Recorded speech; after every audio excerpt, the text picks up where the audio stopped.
Hey everyone, this is Chandni Dinani welcoming you to Magnet Brains. और अब हम सॉल्व करने वाले हैं द एनसीईआरटी क्वेश्चंस जो कि आपके chapter 4 from the diary of Anne Frank में गिवन है। अब इस चैप्टर में आपको बहुत वैरायटी और बहुत सारे क्वेश्चंस गिवन हैं, तो हम हर एक क्वेश्चन को समझने वाले हैं, हर एक क्वेश्चन का एनसीईआरटी सॉल्यूशन देखने वाले हैं and then we will analyse कि भाई किस टाइप के क्वेश्चंस पूछे जा रहे हैं। क्लियर? अब इस ही जो वीडियो में आपको इस पोएम में, जो कि अमांडा पोएम है, इस पे बेस्ड भी क्वेश्चंस इसी में हम सॉल्व करेंगे जो भी आपके एनसीईआरटी में गिवन है। तो कंप्लीट चैप्टर के एनसीईआरटी सॉल्यूशंस हम इस वीडियो में सॉल्व करने वाले हैं। चलिए देखते हैं द वेरी फर्स्ट क्वेश्चन जो हमको हमारी बुक में गिवन है। So the first question is a activity. आपको एक एक्टिविटी दी है, यानी कि क्लासरूम में जब आप क्वेश्चन सॉल्व कर रहे हो ताकि आप डिस्कस कर सको अपने फ्रेंड्स के साथ, टीचर्स के साथ और फिर अपना पॉइंट ऑफ व्यू रख पाओ। That is not possible right now, तो ये एक्टिविटी हम अभी सॉल्व करेंगे। So do you keep a diary? सबसे पहले तो पूछा गया कि आप एक डायरी मेंटेन करते हो ना। ये बहुत बच्चों की या बहुत लोगों की रियल में आदत होती है कि वो डेली एक डायरी में एंट्री करते हैं उस पूरे दिन का जो भी एक समराइज्ड बेस्ट मोमेंट होता है या फिर समथिंग जो वो लिखना चाहते हैं, कभी भूलना नहीं चाहते लाइफ टाइम, वो चीजें जो है डायरी में मेंशन करने की कुछ लोगों की आदत होती है। अगर आप सच में डायरी मेंटेन करते हो तो आप लिखो कि yes I do keep a diary, या फिर आप नहीं लिखते हो तो लिखो नो आई डोंट मेंटेन और keep a diary. Given below under A are some terms we use to describe a written record of personal experience। अब आपको एक बॉक्स गिवन है, अभी हम देखेंगे वो बॉक्स। उस बॉक्स में आपको दो कॉलम्स हैं, A और बी। फर्स्ट कॉलम में आपको क्या दिया हुआ है? नाम दिए हुए हैं। जैसे डायरी जो है एक नाम है, राइट? अब उसमें क्या करते हो आप अपने डे टू डे लाइफ की सारे बातें मेंशन करते हो, राइट? एक रिटन वे में एक रिटन रिकॉर्ड है। ऐसे ही बहुत सारी चीजें होती हैं, उनके नाम आपको यहाँ गिवन है, अराउंड 4 नेम्स आपको गिवन है। और कॉलम बी में can you match them with their descriptions under B. और कॉलम बी में एक डिस्क्रिप्शन, डेफिनेशन गिवन है उस पर्टिकुलर वर्ड की और आपको मैच करना है, यानी आपको उस पर्टिकुलर वर्ड की करेक्ट डेफिनेशन उसके सामने मेंशन करनी है। चलिए देखते हैं भाई हमारे कॉलम में वो 4 वर्ड्स हमें क्या गिवन है। So the very first word है, उसे कहते हैं जर्नल। अब देखो ये प्रॉपर आपको एक वर्ड्स दिए हैं और जो मीनिंग्स हैं वो जंबल्ड अप हैं, ठीक है? जर्नल का मीनिंग वो नहीं है जिसके सामने गिवन है, अब जंबल्ड अप मीनिंग्स हैं। आपको सोच के या फिर डिक्शनरी की हेल्प लेकर इन मीनिंग्स को अरेंज करना है, ठीक है? Right now we will discuss each and every word and the meaning और फिर हम देखेंगे कौन सा मीनिंग किस वर्ड के साथ जाने वाला है। तो ये है भाई जर्नल। एक मीनिंग गिवन है, a book with a separate space और page for each day in which you write down your thoughts and feelings or what has happened on that day। यानी एक ऐसा नोटबुक कह लीजिए या फिर एक ऐसा रिटन रिकॉर्ड रखने की चीज जिसमें बहुत सारे पेजेस हैं और हर एक पेज जो है हर एक दिन के लिए बना है, ईच डे, जिसमें आप अपने थॉट्स लिखते हो, फीलिंग्स लिखते हो या फिर उस दिन जो कुछ भी हुआ उसको मेंशन करते हो। अगर ध्यान से देखें तो ये डेफिनेशन कहीं ना कहीं हमारे मेन चैप्टर के डायरी के साथ मैच कर रही है कि डायरी में एन फ्रैंक के भी हर एक पेज पे हर एक डे के बारे में है, फिर उन्होंने अपनी फीलिंग्स, अपने थॉट्स और उनके साथ क्या हुआ था वो एक्सपीरियंसेस लिखे हैं, राइट? तो ये सब कुछ आई थिंक ये डेफिनेशन कहीं ना कहीं डायरी को रिलेट कर रही है, ठीक है? डेफिनेशन समझ आ गई। नेक्स्ट वर्ड है डायरी और आपको मीनिंग गिवन है a full record of a journey, a period of time और an event written every day. यानी हर एक दिन एक पूरे जर्नी या पूरा इवेंट कभी कुछ हुआ हो उसको मेंशन करना, उसे हम कहते हैं कुछ, ठीक है? अब यहाँ पे क्या मेंशन है? जर्नी। तो हमें ध्यान रखना है कि जब हम पूरे फुल रिकॉर्ड जर्नी का रखते हैं तो कुछ इनमें से है जिसे हम इस डेफिनेशन के साथ रिलेट कर सकते हैं। नेक्स्ट वर्ड है लॉग। अब लॉग का मतलब कहीं पे कुछ तो होगा, बट राइट नाउ जो मीनिंग दिया है वो हम समझ लेते हैं। A record of a person's own life and experiences, usually a famous person। ज्यादातर जो जाने माने लोग होते हैं, फेमस पर्सनालिटीज होते हैं, उनका जो रिकॉर्ड होता है यानी उनका खुद का लाइफ से रिलेटेड जो रिकॉर्ड होता है एक किसी इस डॉक्यूमेंट में मेंशन होता है। अब यूजुअली लिखा है, यानी हमेशा एक फेमस पर्सनालिटी नहीं होती, बट ज्यादातर फेमस पर्सनालिटीज के ही इसमें डिस्क्रिप्शंस होते हैं। नेक्स्ट वर्ड इज मेमोयर और मेमोयर का मीनिंग गिवन है a written record of events with times and dates usually official.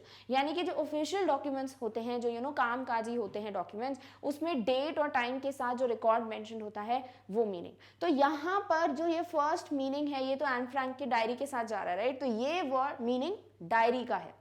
फिर जो रिकॉर्ड ऑफ जर्नी होता है, पीरियड ऑफ टाइम, एवरीडे जो भी मेंशन करते हो, that is what a journal is. Journal में आप पूरी जर्नी, पूरे इवेंट के बारे में हर दिन मेंशन करते हो। नेक्स्ट, ये जो ऑफिशियल रिकॉर्ड है इसे हम कहते हैं लॉग, यानी जब हम ऑफिशियल रिकॉर्ड मेंटेन करना चाहते हैं विद टाइम एंड डेट कि एग्जैक्टली क्या हुआ ऑफिशियली, वो सारे इवेंट्स हम मेंशन करते हैं लॉग में। एंड फाइनली, किसी फेमस पर्सन यूजुअली या फिर किसी भी पर्सन का पर्सनल लाइफ एक्सपीरियंस अगर किसी में मेंशन होता है, वो क्या हो जाता है, एक मेमोरी, तो हो जाता है मेमोयर। क्लियर? तो चलिए करेक्ट आंसर्स जो है इनके सामने हम देख लेते हैं। तो जर्नल क्या होता है? Full record of a journey. J for journal, J for journey से आप याद रख सकते हो, बट ये समझने की बात है कि भाई जर्नल मतलब जिसमें हम पूरी जर्नी, पूरे इवेंट से रिलेटेड बातें लिखते हैं। डायरी, डायरी को हम ऑलरेडी देख चुके हैं भाई, जिसमें हर एक दिन के लिए एक पेज होता है और आप अपने पर्सनल थॉट्स, फीलिंग्स या अपने एक्सपीरियंसेस शेयर करते हो। लॉग क्या है? ये ऑफिशियल रिकॉर्ड है जिसमें टाइम और डेट के साथ ऑफिशियल जो भी रिकॉर्ड्स हैं वो मेंटेन किए जाते हैं। फाइनली, मेमोयर क्या है? यूजुअली एक फेमस पर्सन या फिर कोई भी इंसान के पर्सनल लाइफ एक्सपीरियंसेस जब मेंशन होते हैं, that is what a memoir is. Clear? So these are the correct answers. Done? All right. Next is, here are some entries from personal records. Use the definitions above to decide which of the entries might be from a diary, a journal, a log और अ memoir. अब इस question को solve करने के लिए जो previous question के meanings हैं वो आपको क्लियर होने चाहिए, ठीक है? जर्नल किसी भी जर्नी, पूरे इवेंट का डिस्क्रिप्शन। डायरी अपना पर्सनल थॉट उस पर्टिकुलर डे के लिए।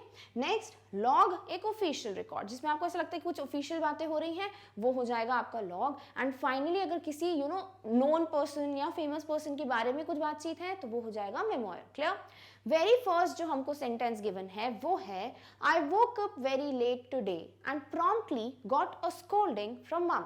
I can't help it. How can I miss the FIFA World Cup matches? अब इसमें आपको क्या गिवन है कि आज की बात हो रही है, राइट? एक पर्टिकुलर डे का पर्सनल एक्सपीरियंस है, तो एक दिन का, ऊपर से खुद का पर्सनल फीलिंग, पर्सनल एक्सपीरियंस कि भाई मैं लेट उठा, मेरी मम्मा ने मुझे चिल्लाया और ये जो है बिल्कुल भी सही नहीं हुआ, मैं कैसे FIFA world cup match miss कर सकता हूँ। ठीक है, तो आपको समझ आ रहा है कि भाई ये एक पर्सन है अपना उस दिन का रिकॉर्ड जो है, इवेंट जो है मेंशन कर रहा है इस पर्टिकुलर दिन के लिए, तो डेफिनेटली ये क्या होगा, ये एक डायरी एंट्री है। तो this is what, this is a part of a diary. तो दिस इज मेंशनिंग कि ये जो लाइंस हैं वो इस इंसान ने अपनी डायरी में लिखी है। क्लियर? ऑल राइट, चलिए देखते हैं नेक्स्ट सेंटेंस। नेक्स्ट हमें गिवन है एक प्रॉपर दिया हुआ है, टाइम दिया है, फिर आपको एक जो कुछ भी हुआ उस दिन वो दिया है। तो अगर आप पहला ही लाइन पढ़ोगे ना, आपको समझ आ जाएगा कि ये क्या है। 10:30 AM went to the office of the director. तो भाई ऑफिशियल बात हो रही है भाई, something related with the office, तो ये क्या हो जाएगा, ये हो जाएगा लॉग। पूरा पढ़ लेते हैं but we are very clear कि भाई आंसर लॉग है। ठीक है, फिर 1 PM had lunch with chairman, 5:45 PM received Rahul at the airport, 9:30 PM dinner at home। यानी कि एक पूरा रिकॉर्ड होता है ऑफिशियल कि मैंने ऑफिशियली क्या किया पूरे दिन में, वो चीजें मेंशन है विद प्रॉपर टाइम, तो ये क्या हो गया, एक लॉग। तो this is a record which is mention in a log. Clear? All right, चलिए देखते हैं next record. Next is the ride to Ooty was uneventful. We rested for a while every 50 kilometers or so and used the time to capture the magnificent landscape with my handicap। अब देख रहे हो, अलग ही समझ आ रहा है भाई, किसी जर्नी की बात हो रही है। Now journey is related with what? A journal। तो डेफिनेटली ये क्या है, एक जर्नल की एंट्री है। ठीक है, कि भाई ऊटी गए हैं तो वहाँ का पूरा एक्सपीरियंस शेयर कर रहे हैं कि 50 किलोमीटर्स पे हम हर 50 किलोमीटर्स पे ब्रेक ले रहे थे और हम जो है वहाँ की मैग्निफिशेंट लैंडस्केप, यानी कि जो एक बहुत ही प्रॉपर विशाल जो वहाँ का लैंडस्केप है, जो सीन्स थे, उन्हें हम अपने हैंडीकैप में कैप्चर कर रहे थे। From Ooty we went on to Bangalore, और ऊटी से हम बैंगलोर गए। What a contrast, the noise and pollution of this once beautiful city really broke my heart. और कितना डिफरेंस है, ऊटी कहाँ बिल्कुल शांत ब्यूटीफुल सी सिटी दिख रही थी, और जैसे ही बैंगलोर गए तो बिल्कुल शोर, ट्रैफिक, पोल्यूशन, ये सब दिख रहा है। तो सॉर्ट ऑफ ये अपनी पूरी जर्नी को जो है ना डिस्क्राइब कर रहे हैं। तो journey is described in what, a journal. तो this is definitely a record of a journal. Clear? ठीक है, अब लास्ट जो रिकॉर्ड है, वेरी ऑब्वियस भाई, मेमोयर बचता है, बट फिर भी हम पढ़ के समझ लेते हैं कि भाई इसे मेमोयर में ही क्यों कंसिडर किया। This is how Raj Kapoor found me, all wet and ragged outside RK Studios. He was then looking for just someone like this for a small role in Mera Naam Joker, and he cast me on the spot. The rest, as they say, is history. अब ये जो है पूरा एक famous personality के बारे में description है कि भाई इस तरीके से मुझे राज कपूर ने स्पॉट किया था आरके स्टूडियोज के बाहर। आरके स्टूडियो क्या है, राज कपूर जी का जो स्टूडियो है, he is a very famous director, right. तो उन्होंने किस तरीके से मेरा नाम जोकर की कास्टिंग की थी उससे रिलेटेड एक फेमस पर्सनालिटी का पार्ट दिया, एक्सट्रैक्ट दिया, ठीक है। तो this is what, this is a memoir, क्योंकि एक फेमस पर्सन की मेमोरी जो है, लाइफ एक्सपीरियंस जो है वो गिवन है, तो this is what, a memoir. Clear. तो बहुत इंटरेस्टिंगली समझ आ गया भाई जर्नी, डायरी, लॉग और मेमोर में डिफरेंस क्या होता है और किस तरीके से आप फाइंड आउट कर सकते हो कि which extract is from which document. Clear. All right, चलिए देखते हैं next question. Next is oral comprehension check. अब आपके प्रॉपर स्टोरी पे क्वेश्चंस आएंगे from the diary of Anne Frank. First question is what makes writing in a diary a strange experience for Anne Frank. अब Anne Frank जैसी diary लिखती है तो उन्होंने क्या लिखा है कि भाई राइटिंग, उन्होंने एक तो कैपिटल में मेंशन किया है, फिर लिखा है writing is a strange experience specially for a girl like me, ऐसा लिखा था आगे चैप्टर में, राइट। क्यों लिखा था ऐसा? क्योंकि एन फ्रैंक ने आज तक लाइफ में कभी डायरी एंट्री नहीं की थी। This was the very first time कि उनको समझ आ रहा था कि भाई डायरी में मैं अपनी बातें लिखूं। सॉर्ट ऑफ जो आप किसी पर्सन के साथ डिस्कस करते हो वो आपको एक नॉन लिविंग थिंग के साथ पेपर पे वो सब चीज़ें लिखनी है, डिस्कस करना है, एक डायरी के साथ जो आपको आंसर बैक भी नहीं करेगा। तो ऑब्वियसली जब पहली बार डायरी एंट्री करते हैं तो स्ट्रेंज एक्सपीरियंस होता है, किसी के लिए भी होगा। सेम वे एन फ्रैंक के लिए एक स्ट्रेंज एक्सपीरियंस क्यों था? Because she was for the very first time making a diary entry. चलिए इसका एक सैम्पल आंसर देखते हैं।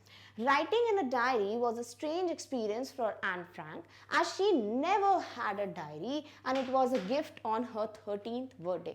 देखो जितना ज़्यादा आंसर में फैक्ट्स के साथ सपोर्ट करोगे उतना ज़्यादा आपका प्रॉपर आंसर लगेगा। अगर आप नॉर्मली बस उस लाइन को इलेबरेट कर देते हो, डिफरेंट वर्ड्स यूज करके उसको समराइज कर देते हो, that is going to make your answer very normal, I would say एक कॉमन आंसर बन जाएगा। बट यहाँ अगर हमने ये भी मेंशन कर दिया कि भाई उनके 13th बर्थडे, एक फैक्ट है राइट, कि 13th बर्थडे पे उनको ये डायरी मिली थी, तो कहीं ना कहीं ये आंसर जो है और उभर के आएगा, राइट। तो क्या मेंशन किया है कि भाई एन फ्रैंक के लिए राइटिंग इन अ डायरी थोड़ा स्ट्रेंज एक्सपीरियंस इसलिए था क्योंकि उनके पास कभी भी डायरी नहीं थी और उनके अंकल ने, चाहो तो मेंशन कर सकते हो कि ये डायरी उनके अंकल ने उनके 13th बर्थडे पे उनको गिफ्ट की थी। She considered it as her best friend on which she relied the most and with whom she shared all her ups and downs. और उनकी लाइफ में कोई ट्रू फ्रेंड नहीं था, as we can read in the diary, कि उनका मानना था कि उनकी लाइफ में वो एक ट्रू फ्रेंड नहीं है, वो अलोन नहीं है, बहुत अच्छी फैमिली है उनके पास, बट डेफिनेटली उनके पास एक ट्रू फ्रेंड, बेस्ट फ्रेंड नहीं था जिससे वो अपनी सारी बातें जो है शेयर कर सकें। और इसीलिए उन्होंने अपनी डायरी को अपना बेस्ट फ्रेंड, अपना ट्रू फ्रेंड बना दिया। उस पर पूरा टाइम वो निर्भर रहती थी अपनी बातें शेयर करने के लिए, और उनकी लाइफ में जो भी अप्स एंड डाउन्स होते थे, जो भी अच्छी बातें, जो भी बुरी बातें होती थी, वो सारे एक्सपीरियंसेस वो अपनी डायरी में लिखकर उसके साथ शेयर करती थी। क्लियर? ठीक है, चलिए देखते हैं next question. Next is why does Anne want to keep a diary. Anne Frank जो है डायरी क्यों रखना चाहती हैं? क्योंकि हमें पता है, अभी डिस्कशन किया हमने कि एन फ्रैंक को एक ट्रू फ्रेंड की ज़रूरत थी, राइट, जिससे वो अपनी सारी बातें डिस्कस कर सके, अपनी लाइफ एक्सपीरियंसेस शेयर कर सके, उनके दिमाग में क्या चल रहा है, उनकी फीलिंग्स क्या है, वो सब कुछ एक ट्रू फ्रेंड के साथ डिस्कस करना चाहती थी। बट अनफॉर्चुनेटली उनकी लाइफ में कोई ट्रू फ्रेंड नहीं था, और जब उनके पास एक डायरी आई, जब उनको गिफ्ट की गई डायरी, तो कहीं ना कहीं उनको रियलाइज़ हुआ कि क्यों ना मैं इस डायरी को अपना फ्रेंड बना लूँ, क्योंकि डायरी में ज़्यादा पेशेंस भी होता है लोगों से, वो सुनेगी भी और रिप्लाई बैक इस एक तरीके से वो ये नहीं बोलेगी भाई मुझे सुनना नहीं है, अनइंटरेस्टेड नहीं होगी डायरी, राइट। और मैं हर बात इसमें शेयर कर सकती हूँ और कहीं ना कहीं ये मेरी ट्रू फ्रेंड की तरह लाइफ टाइम मेरे साथ रहेगी। क्लियर? इसीलिए उन्होंने डायरी एंट्री करना चालू किया। So Anne always feels lonely and distressed, so wants to get off all the burden and pain of her chest.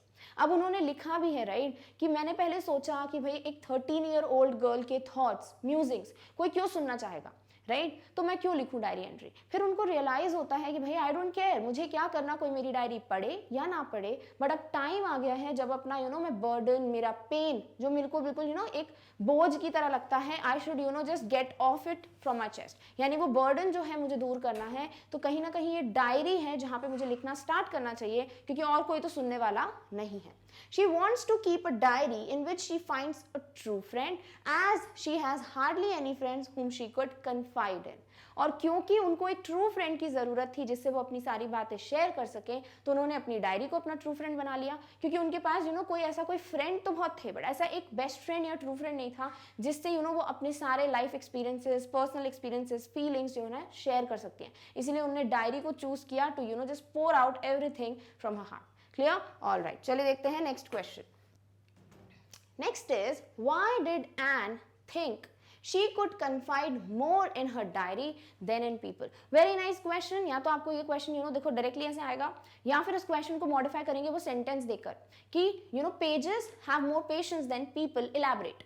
यानी यहाँ पर एन फ्रैंक ने क्या लिखा था डायरी में कि जो पेजेस होते हैं भाई डायरी के, उसमें ज़्यादा पेशेंस होता है, ज़्यादा धीरज होता है, वो ज़्यादा आपकी ध्यान से बात सुनते हैं as compared to the people, right. तो वही आपको यहाँ मेंशन करना है कि भाई एन फ्रैंक का मानना था कि डायरी एक उनके लिए परफेक्ट ट्रू फ्रेंड है as compared to any other person, क्योंकि अगर वो किसी पर्सन के साथ अपनी फीलिंग शेयर करती हैं, थॉट्स शेयर कर सकती हैं, तो एक पॉइंट ऑफ टाइम आता है, राइट, कि वो पर्सन इरिटेट हो सकता है, उसका पेशेंस लेवल कम हो सकता है वो पर्सन इंटरेस्टेड ही ना हो आपकी बातें सुनने में. बट डायरी कभी भी आपको ये नहीं बोलेगी कि प्लीज आज मत लिखो, आज मेरा मूड नहीं है, राइट. तो जो डायरी एंट्री है या डायरी के जो पेजेस हैं वो फॉरएवर ट्रू फ्रेंड की तरह रहने वाले हैं. हर बात जो है एन फ्रैंक की सुनेंगे, इसीलिए उनको लगता है कि भाई डायरी एंट्री फार बेटर है देन जस्ट कॉन्वर्जेशन जो इंसानों के साथ होती है उससे. Clear? So Anne felt that paper had more patience than people to listen to her plight. अब ये सेंटेंस आपको डायरेक्टली गिवन हो टू इलैबोरेट तो भी आप इसी सेंटेंस से बिगिन करने वाले हो, और नहीं भी दिया तो इनडायरेक्टली हमें पता है कि ये लाइन यहाँ पर आनी ही आनी है. तो एन फ्रैंक का कहना था कि भाई जो पेजेस होते हैं उनमें ज़्यादा पेशेंस होता है एज कम्पेयर टू पीपल, जो उनकी प्लाइट, उनकी बुरी सिचुएशन, सैडफुल सिचुएशन को समझ पाए या सुन पाए. ठीक है. So it was easier for her to write all kind of thoughts which she had in her mind. तो इसीलिए उनके लिए आसान हो गया था कि वो अपनी सारी बातें जो हैं, जो भी दिमाग में है उनके लिखती जाएं. अब अगर किसी पर्सन से आप डिस्कस कर रहे हो तो कहीं ना कहीं आपको सोचना पड़ता है कि भाई मैं क्या बोलूँ क्या नहीं बोलूँ, बट डायरी में वो जो चाहे वो लिख सकती थी. इसीलिए that was the best idea to write a diary entry. Her personal diary was not meant for anyone else to read. और उनका मानना था भाई ये मेरी पर्सनल डायरी है, मैं जो कुछ भी लिख रही हूँ अपने थॉट्स लिख रही हूँ, और किसी और को तो पढ़ने की जरूरत है नहीं, ना ही कोई इंटरेस्टेड होगा मेरी डायरी पढ़ने में, तो बेटर है भाई मैं अपने सारे थॉट्स जो है इस डायरी में मेंशन करूँ. क्लियर? ऑल राइट, चलिए देखते हैं नेक्स्ट क्वेश्चन. नेक्स्ट है आपके वापस बस हेडिंग चेंज कर दी है, oral comprehension check, but questions वही हैं आपके एन फ्रैंक पे बेस्ड.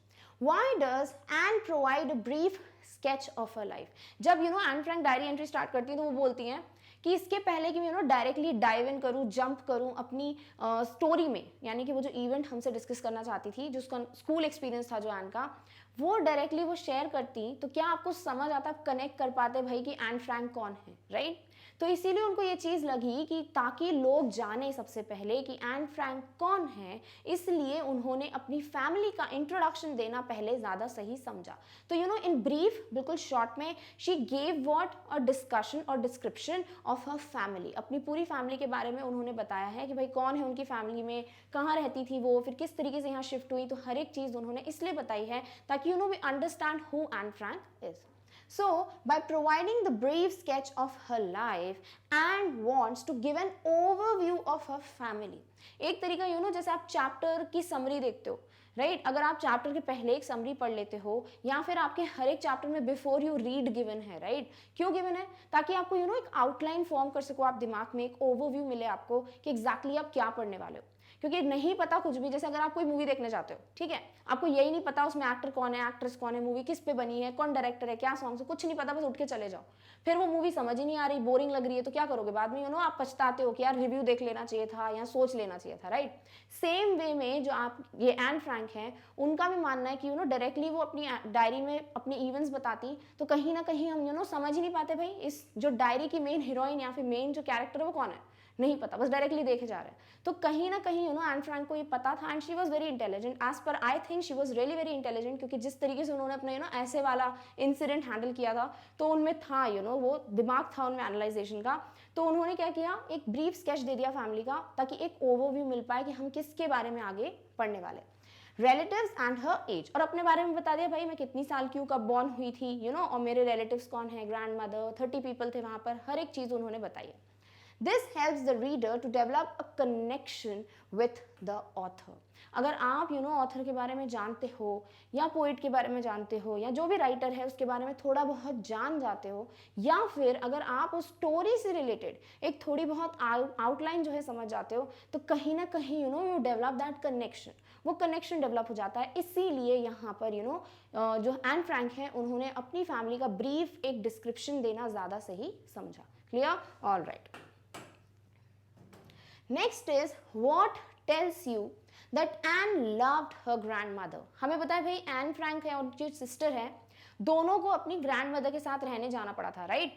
तो उनका जो ये एक कोई ऐसा कोई इवेंट बताया है या फिर कुछ ऐसा डिस्क्राइब किया है कि एन ने, जहां हमें समझ आता है कि Anne Frank really loved her grandmother.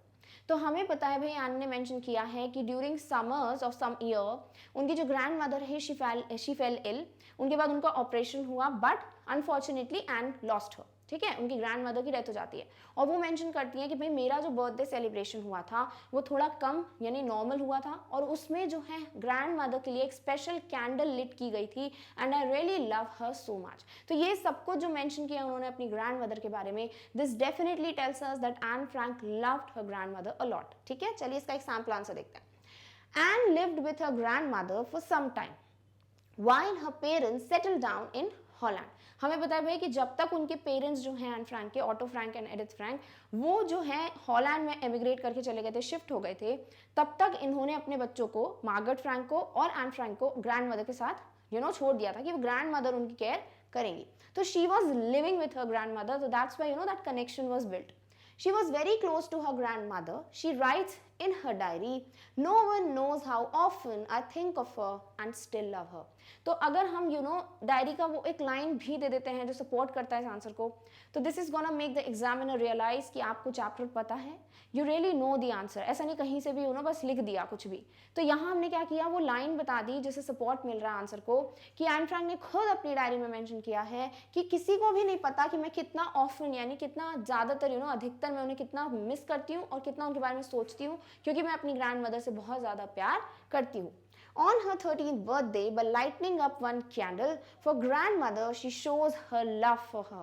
और अपने बर्थडे पे, जब ये 13 ईयर्स की हुई थी, अपने 13th बर्थडे पे अपनी ग्रैंड मदर के लिए प्रेयर के सॉर्ट ऑफ, या फिर उनकी सोल के लिए एक बिल्कुल प्रेयर करने के लिए उन्होंने एक अलग से कैंडल लिट की थी। इससे भी पता चलता है कि ग्रैंड मदर को बहुत प्यार करती थी एन फ्रैंक। तो यहाँ दोनों सपोर्टिंग लाइन्स आपने मेंशन कर दी हैं, whether it is the direct line कि हाँ भाई nobody knows that how often I think of her and love her, और दूसरी बात उन्होंने जो कैंडल लिट की थी बर्थडे के दिन वो भी बताता है कि how much she loved her grandmother. Clear? All right. Next is why was Mr Keesing annoyed with Anne, what did he ask her to do. अब जो एन फ्रैंक के टीचर थे मिस्टर कीसिंग, वो इतना ज्यादा annoyed, इतना ज्यादा परेशान क्यों हो गए थे एन फ्रैंक से, और उन्होंने एन फ्रैंक को क्या बोला करने के लिए। तो हमें पता है एन फ्रैंक बहुत टॉकेटिव थी, राइट? उनको बात करना बहुत पसंद था, और ये जो बार बार क्लास में बातचीत करने की उनकी आदत थी, इससे मिस्टर कीसिंग को प्रॉब्लम थी, और वो कहीं ना कहीं इसे एज अ डिस्टर्बेंस मानते थे क्लास में।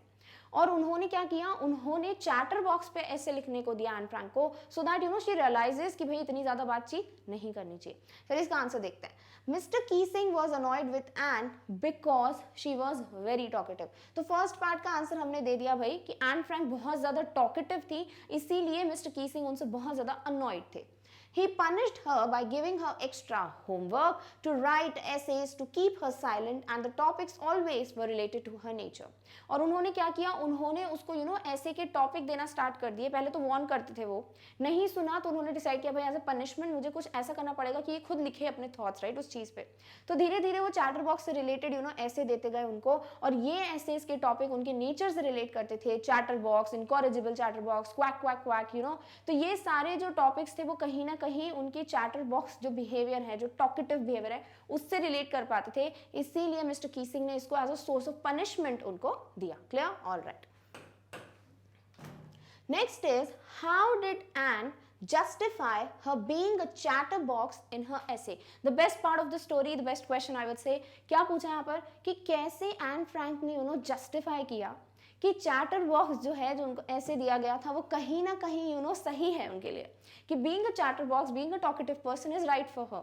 तो उन्होंने क्या मेंशन किया था कि भाई मैं इतना ज़्यादा बातचीत इसलिए करती हूँ क्योंकि एक स्टूडेंट का ट्रेट होता है, राइट, एक क्वालिटी होती है कि भाई वो बात करें, राइट। और दूसरी बात, मैं कोशिश कर सकती हूँ to control my talkativeness, but मैं पूरी तरीके से इसे क्योर नहीं कर सकती, कंप्लीटली बंद नहीं कर सकती बातचीत करना, क्योंकि ये जेनेटिक है, ये एक इनहेरिटेड कैरेक्टर है, ट्रेट है, जो मैंने अपनी मम्मा से लिया है। तो मेरी मम्मा भी इतनी बातें करती है तो मैं भी करती हूँ, तो भाई नेचुरल है, जेनेटिक है, तो कहीं से कहीं तक कुछ नहीं हो सकता, ठीक है। तो बहुत प्रॉपरली उन्होंने इस आंसर को मेंशन किया था, अपने आर्ग्यूमेंट को सपोर्ट कर रही थी वो, ताकि मिस्टर कीसिंग को लगे कि this is not her problem but it's okay, it's a quality.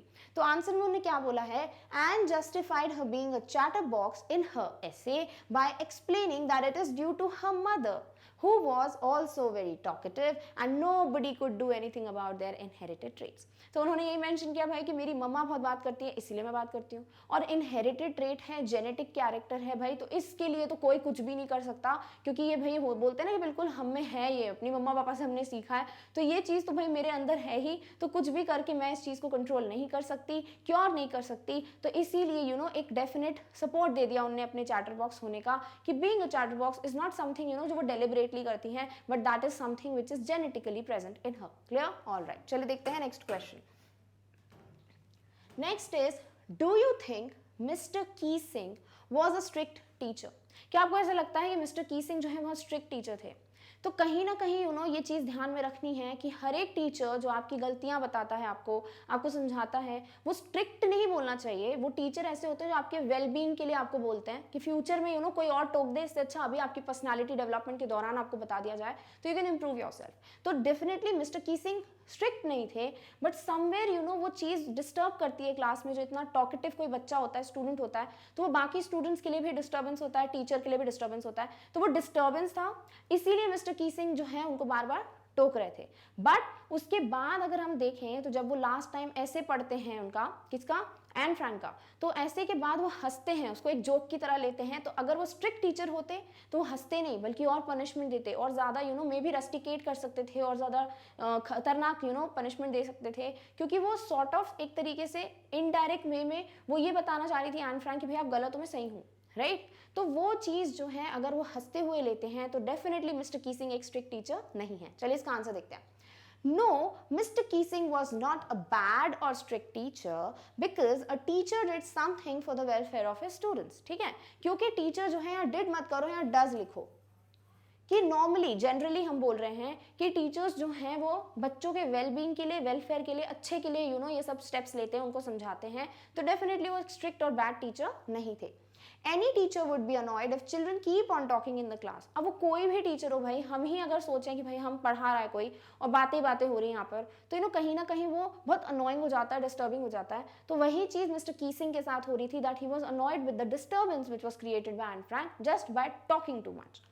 Secondly, if he had been strict, he would not have laughed at Anne's funny arguments। और सेम चीज़ भाई कि अगर वो स्ट्रिक्ट होते, गुस्से वाले होते, तो डेफिनेटली वो एन फ्रैंक के आर्ग्यूमेंट्स पे हंसते नहीं, उसे फनी वे में नहीं लेते, बल्कि उसको अलग ही जोन में ले जाते, राइट। तो इसीलिए ये सपोर्ट करते हैं आंसर्स, ये लाइन सपोर्ट करती हैं कि नहीं, definitely Mr Keesing was a very good teacher, he just wanted कि एन फ्रैंक जो है बहुत ज़्यादा बातचीत करना जो है ना उसको थोड़ा कंट्रोल करे। क्लियर? तो definitely he was not a bad और अ स्ट्रिक्ट टीचर। क्लियर? चलिए देखते हैं next question. Next question is, what made Mr. Keesing allow Anne to talk in class? यानी भाई पहले Mr. Keesing was so much irritated, annoyed with the behavior of Anne Frank कि वो essays देते थे, punishments देते थे, right? But फिर ऐसा क्या हुआ कि Mr. Keesing ने at the end जो है Anne Frank को allow कर दिया to talk in the class? क्योंकि हमें पता है भाई एन फ्रैंक को पहले तो उन्होंने एक ऐसे दिया चैटर बॉक्स पे, उन्होंने कुछ आर्ग्यूमेंट लिखा, बट कहीं ना कहीं मिस्टर कीसिंग एक्सपेक्ट कर रहे थे कि she will control on her talking habit, बात करे बट कम करे, ठीक है। बट वो जो है एन फ्रैंक तो भाई टॉकेटिव है because it's an inherited trait, तो वो कंटिन्यूसली बात कर रही थी। फिर क्या हुआ, फिर से उनको मिस्टर कीसिंग ने एक और ऐसे दिया, इनकॉरेजिबल चैटर बॉक्स, फिर से उनने वो ऐसे कंप्लीट किया, लेकर गए। मिस्टर कीसिंग को ऐसे का प्रॉब्लम नहीं था कि ऐसे अच्छा है बुरा है, उनको ये लग रहा था कि भाई कंट्रोल आए बातचीत में। फिर से एन फ्रैंक के कंट्रोल नहीं था, राइट। तो उन्होंने क्या किया, थर्ड टाइम उनको फिर से एक ऐसा टॉपिक दिया जो थोड़ा बहुत अनोइंग सा था, क्वैक क्वैक क्वैक वाला, अ मिस्ट्रेस ऑफ चैटर बॉक्स। तो ये जब टॉपिक उन्होंने दिया तो इसके बाद मिस जो एन फ्रैंक है उन्हें डिसाइड कर लिया था कि भाई कुछ ऐसा करना है कि अब कीसिंग, मिस्टर कीसिंग जो है उनको रियलाइज हो जाए कि भाई मैं कुछ नहीं कर सकती, this is something that is natural in me. और फिर उनके जो फ्रेंड हैं वो उनको सजेस्ट करते हैं कि भाई वर्स में लिखो, पोएटिक फॉर्म में लिखो। She writes a complete poem जिसमें स्वैन और डकलिंग्स की बात करती हैं वो। और इससे क्या होता है ना, जो मिस्टर कीसिंग है वो कहीं ना कहीं उससे कनेक्ट कर पाते हैं, समझ पाते हैं कि भाई as a duck is expected to quack quack, यानी कि वो डक है तो भाई क्वैक क्वैक तो करेगा ही, वैसे ही एक जो स्टूडेंट है वो बातचीत करेगा ही। तो ये चीज मिस्टर कीसिंग समझ पाए एंड देन उन्होंने एन फ्रैंक को कभी नहीं टोका and she was allowed to talk as much as she can. Clear? Alright. So ends last ऐसे, अब अगर ये तीनों पॉइंट्स आपको नहीं पता होंगे ना, फर्स्ट ऐसे, सेकंड ऐसे, थर्ड ऐसे, तो डायरेक्टली आप इस आंसर पे जंप नहीं कर पाओगे, राइट? सो एंड्स लास्ट ऐसे in the form of a poem showed Mr. Keesing the lighter side of a naughty child, यानी कि एन फ्रैंक भले ही बहुत ज्यादा बातचीत करती थी तो हम बोलते हैं जैसे नॉटी बच्चा, राइट? बट कहीं ना कहीं उनका वो जो लाइटर साइड था जहां वो समझ पाते कि हाँ यार सही तो बोल रही है वो, कि she will talk, that lighter side of the child वो उनको दिखा इस पोएम में। It helped bridge the generation gap between the teacher and the student. और पूरे जनरेशन का गैप है, यानी कि वो बहुत एल्डर है और ये छोटी बच्ची है, राइट? तो वो एक जनरेशन गैप की वजह से समझ नहीं पाते ज्यादातर कि वो उस वक्त उस कंडीशन में क्या है। देखो एज अ टीचर आप मेच्योरली सोचोगे, बस स्टूडेंट जो है वो थोड़ा मेच्योर तरीके से सोचेगा, वो तो वैसे ही सोचेगा जैसे वो बच्चा है। तो वो जो गैप है वो कहीं ना कहीं खत्म हो गया। Mr Keesing was able to understand the condition of Anne Frank कि वो इतनी बातें क्यों करती हैं, और डेफिनेटली कहीं ना कहीं फिर उन्होंने अलाउ कर दिया एन फ्रैंक को कि you can talk. Clear? Alright, चलिए देखते हैं next question. Next is thinking about the text. Again questions are based on your story only from the diary of Anne Frank, but इनको headline दे दी गई आपके chapter में thinking about the text. So the very first question is, was Anne right when she said that the world would not be interested in the musings of a 13-year-old girl? जब diary entry beginning होती है तो तब Anne Frank decide करती है कि यार मैं क्यों लिखूं डायरी, क्योंकि कोई भी मुझे नहीं लगता इंटरेस्टेड होगा इन द म्यूजिंग्स, यानी जो थॉट्स हैं एक 13-year-old के बच्चे के, यानी 13 साल की छोटी सी बच्ची क्या लिख रही है डायरी में, क्या उसके थॉट्स हैं, कोई क्यों इंटरेस्टेड होगा पढ़ने में, राइट? तो ये चीज एन फ्रैंक ने सोचा था। तो आपका पॉइंट ऑफ व्यू पूछा, आपको क्या लगता है कि भाई एन फ्रैंक अपनी जगह पे सही थी या नहीं थी? चलिए इसका सैंपल आंसर देखते हैं। Yes, Anne was right when she said so, because most of the people don't want to give importance to a child's perspective towards the world because they are too immature for the world. देखो अगर कोई भी छोटा बच्चा आपको कुछ सिखाने की कोशिश करे तो कहीं ना कहीं ऐसे बोलते हैं बच्चा है, राइट? तो हम जो है एक छोटे बच्चे की या इमेच्योर से बच्चे की कोई भी बात, एक पर्सपेक्टिव, एक नजरिया समझने की कोशिश नहीं करना चाहते, क्योंकि हमारे लिए वो क्या है, एक अनइम्पॉर्टेंट सी चीज है, that perspective is totally immature for us. Same way में यहाँ एन फ्रैंक ने बिल्कुल सही सोचा कि भाई एक 13-year-old गर्ल का पर्सपेक्टिव कोई क्यों सुनना चाहेगा, कोई क्यों उनके थॉट्स में इंटरेस्टेड होगा, क्योंकि ऑब्वियसली लोग यही सोचेंगे भाई 13 साल की बच्ची ने लिखा है तो कुछ इमेच्योर सा होगा, टॉयज के बारे में बातचीत होगी, रोज स्कूल की बात होगी, राइट? कुछ ऐसा पर्सपेक्टिव नहीं होगा उनको लाइफ को लेके।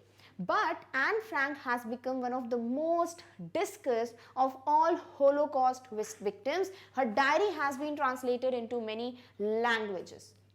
क्लियर? तो यहाँ पे क्या गिवन है कि भाई एन फ्रैंक को जो लगता था वो अपनी जगह सही थी, देखो जिस तरीके से उनका सोचना था, but after she died her diary was translated into different languages. उनके पापा ने पब्लिश कराई उनकी बुक, तो ये बुक जो है one of the most famous books है उस टाइम की। और जो उस वक्त विक्टिम्स थे, जो ये कैंप्स में रखा जाता था उनको, कॉन्सेंट्रेशन कैंप्स में जो टॉर्चर होता था, उस वक्त के जो विक्टिम्स थे उनमें सबसे फेमस अगर कोई विक्टिम हुआ तो वो कौन थी? Anne Frank. क्लियर? तो yes, Anne Frank was right on her side, अपनी तरफ से वो सही थी, बट हम यहाँ पर ये भी बता रहे हैं कि after her diary was published it became most famous thing. Clear? Alright, चलिए देखते हैं next question. Next is, there are some examples of diary or journal entries in the before you read section. Compare these with what Anne writes in her diary. What language was the diary originally written in? In what way is Anne's diary different? तो before you read जो आपका है book का part, उसमें कुछ एक diary entry given है और आपको बोला एन फ्रैंक की डायरी एंट्री और उस डायरी एंट्री को आपको कंपेयर करना है। चलिए एक आंसर देखते हैं। Anne's diary was entirely different from most of the examples given before the text. It was somewhere closer to the memoir in which the name of Raj Kapoor has been mentioned. Right? हमने क्या देखा था? हमने diary entry देखी थी, हमने ऊटी के बारे में जर्नल एंट्री देखी, लॉग देखा, राइट? हमने मेमोयर देखा अबाउट राज कपूर वाला थिंग. तो ये सारे जो एंट्रीज हैं वो और diary entry of Anne Frank कैसे डिफरेंट है वो हमसे पूछा गया है. तो हम क्या बोल रहे हैं यहाँ पर कि ये कुछ ना कुछ क्लोज थी किससे? मेमोयर से. क्यों? क्योंकि राज कपूर वाला जो पार्ट यहाँ पे हमने पढ़ा, मेमोयर पढ़ा, उसमें भी सॉर्ट ऑफ एक जर्नी का description, journey in the sense जो पर्सनल एक एक्सपीरियंस है उसका डिस्क्रिप्शन है, और कहीं ना कहीं एन फ्रैंक भी वही कर रही है. तो थोड़ा बहुत क्लोज बोल सकते हैं एक मेमोयर जो हमें गिवन है इस चैप्टर में, और जो एन फ्रैंक की डायरी एंट्री है वो कहीं ना कहीं थोड़ा बहुत मैच करता है. Has been mentioned. It was originally written in Dutch. It has informal tone which exudes the careful nature of a teenager. क्या लिखा है यहाँ पर कि भाई कैसे जो ओरिजिनली डायरी लिखी हुई थी ना एन फ्रैंक की, वो डच लैंग्वेज में थी, ठीक है, बट फिर उसको ट्रांसलेट किया गया इन इंग्लिश और फिर डिफरेंट लैंग्वेजेस. और क्योंकि ये एन फ्रैंक ने लिखी है, she was a teenager, she was a small girl, तो ऑब्वियसली वो केयर नहीं करेंगे कि कौन से मुझे वर्ड यूज करने कौन से नहीं करने. तो थोड़ा बहुत मॉडिफिकेशन करके, थोड़े बहुत लिबर्टी लेके, एडेप्टेशंस करते हुए फिर हमें डायरी एंट्री देखने को मिली है. तो ऑब्वियसली विद द मेमोयर हम बोल सकते हैं थोड़ा बहुत मैच करता है. नेक्स्ट, एन फ्रैंक की ओरिजिनल डायरी जो है वो डच में लिखी हुई थी और कुछ words according to her age थे, बट बाद में कुछ मॉडिफिकेशंस किए गए हैं और लैंग्वेज का ट्रांसलेशन हुआ है. This is the difference between the original and the diary we read right now. Clear? All right. Next is, why does Anne need to give a brief discussion or sketch about her family? Already हम एक short में discuss कर चुके हैं. Again we have been given a different type of question. Does she treat Kitty as an insider or an outsider? यानी पहले तो आपको वही फर्स्ट पार्ट का आंसर देना है कि ब्रीफ स्केच क्यों दिया, ताकि उन्हें हम कनेक्ट कर पाए कि एन फ्रैंक कौन है, उनकी फैमिली कौन है, वो क्यों लिख रही है डायरी, राइट? वो कनेक्शन बिल्डअप हो, इसीलिए उन्होंने एक ब्रीफ स्केच दिया अबाउट हर फैमिली. और क्या वो किटी को एक इनसाइडर यानी पार्ट ऑफ द फैमिली या outsider, out of the family consider करती हैं? तो वी डेफिनेटली नो भाई किटी उनके लिए सबसे खास है, क्योंकि it is the only true friend जो एन फ्रैंक के पास है, राइट? तो कहीं ना कहीं obviously she considers it as an insider, not an outsider. So Anne gave an introduction of her family in the diary because it was hard to make others realize that a 13-year-old teenager could write about her loneliness. Right? देखो एक दूसरा तरीका दिया आपको answer का. पहले हमें directly given था कि ब्रीफ स्केच क्यों दिया, क्योंकि हम कनेक्ट कर पाए, राइट? अब क्या गिवन है ना, देखो एक बहुत प्रॉपर वर्ड्स दिए हैं कि यहाँ एन फ्रैंक एक 13-year-old गर्ल है और वो लिखती है कि आई एम लोनली. अब 13 साल का बच्चा अकेला हो ही नहीं सकता, राइट? फैमिली होती है, फ्रेंड्स होते हैं, रिलेटिव्स होते हैं, तो सब कोई ना कोई होता है. बट एन फ्रैंक ने बोला है कि मैं लोनली हूँ. इसका मतलब ये नहीं कि मैं अकेली हूँ, बट मेरे पास कोई ट्रू फ्रेंड नहीं है जिससे मैं अपनी फीलिंग्स शेयर कर सकूँ, राइट? ये चीज़ एन फ्रैंक ने हमको अपनी डायरी में बताई है. तो ये एक चीज़ अब डायरेक्टली अगर आप पढ़ते कि एक 13-year-old गर्ल जो है बता रही है कि मैं लोनली हूँ, तो कहीं ना कहीं लोग रियलाइज नहीं कर पाते, कनेक्ट नहीं कर पाते. बट अब हमें एक ब्रीफ स्केच पता चल गया है क्यों ऐसा है, तो हम कनेक्ट कर पा रहे हैं. Kitty was an outsider which was gifted by her parents on her 13th birthday, but she considered it as her best friend and treated it as an insider. Kitty देखो थी तो क्या एक आउटसाइडर, यानी वो उनकी फैमिली में born और ब्रॉट अप वाली बात नहीं थी, बट उन्होंने पूछा क्या है कि उन्होंने किस तरीके से ट्रीट किया. तो डेफिनेटली एन फ्रैंक जो है अपनी डायरी किटी को बहुत प्यार करती थी, उसे एक इनसाइडर की तरह ट्रीट करती थी और एक पार्ट ऑफ द फैमिली था उनके लिए, उनका ट्रू फ्रेंड था कौन? उनकी diary kitty. Clear? All right. Next is, how does Anne feel about her father, her grandmother, Mrs. Cooper's and Mr. Keesing? What do these tell you about her? अगर हम ध्यान से देखें तो एन फ्रैंक जो है उन्होंने कुछ लोगों की बातचीत की है अच्छे से. जैसे वो बोलती है मेरे पापा सबसे अडोरेबल पापा हैं, मेरी ग्रैंड मदर को मैं बहुत मिस करती हूँ, उनके बारे में बहुत सोचती हूँ. मिसेस कूपरस से जब वो उनकी हेड मिस्ट्रेस थी मिसेस कूपरस, तो वो जब फेयरवेल हो रहा था तो बहुत ज़्यादा दुखी थी क्योंकि उनको मिसेस हेड जो कूपरस हैं उनको छोड़ के जाना था. और फाइनली मिस्टर कीसिंग पे तो भाई बहुत ही बढ़िया स्टोरी है, राइट? तो इन चारों के बारे में क्या बताया गया एन फ्रैंक ने, वो हमें डिस्कस करना है in this answer. So Anne has fond memories of her father, grandmother, Mrs. Cooper's and Mr. Keesing. अब एन फ्रैंक को बहुत सारी मेमोरीज है उनके दिमाग में, वो रिलेटेड टू हर फादर हो, वो related to her headmistress हो, ग्रैंड मदर हो, या फिर उनके टीचर मिस्टर कीसिंग हो.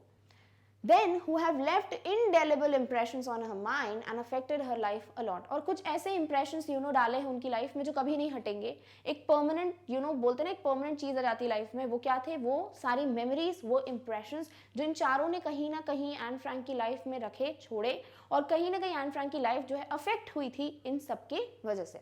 अफेक्ट का मतलब ये नहीं नेगेटिवली बोल रहे हो, यानी किसी ना किसी तरीके से कुछ चेंजेस आए थे लाइफ में. The way she represents all of them in her diary reveals that Anne was very good at understanding people and at developing interpersonal relations. यहाँ पर जिस तरीके से एन फ्रैंक ने चारों के बारे में बताया है, क्या कि पापा जो है सबसे अडोरेबल है मेरे, ग्रैंड मदर जो है उनको मैं बहुत याद करती हूँ, राइट. फिर मिसेस कूपर्स जो है वो मेरी हेड मिस्ट्रेस थी और मुझे बहुत बुरा लगा था जब मैं फेयरवेल हो रहा था, right. I was crying. And then Mr Keesing का पूरा स्टोरी बताना. तो इससे क्या पता चलता है एन फ्रैंक जो है लोगों को बहुत अच्छे से समझती थी, वो अंडरस्टैंड कर पाती थी कि कौन इंसान कैसा है, राइट. और इससे समझ आता है कि उनमें एक एबिलिटी थी इंटरपर्सनल रिलेशन बताने की, यानी कि वो पीपल्स पर्सन थी, लोगों के साथ कनेक्ट कर पाती थी वो, और वो चीज़ों को समझना, वो फीलिंग समझना, लोगों के साथ कनेक्ट हो जाना, वो चीज़ एन फ्रैंक में बहुत अच्छे से थी. तो ये क्वालिटीज़ हैं जो पता चलती हैं कि एन फ्रैंक ने जब इनके बारे में डिस्क्रिप्शन दिया है कि what type of a person she was. Clear? All right.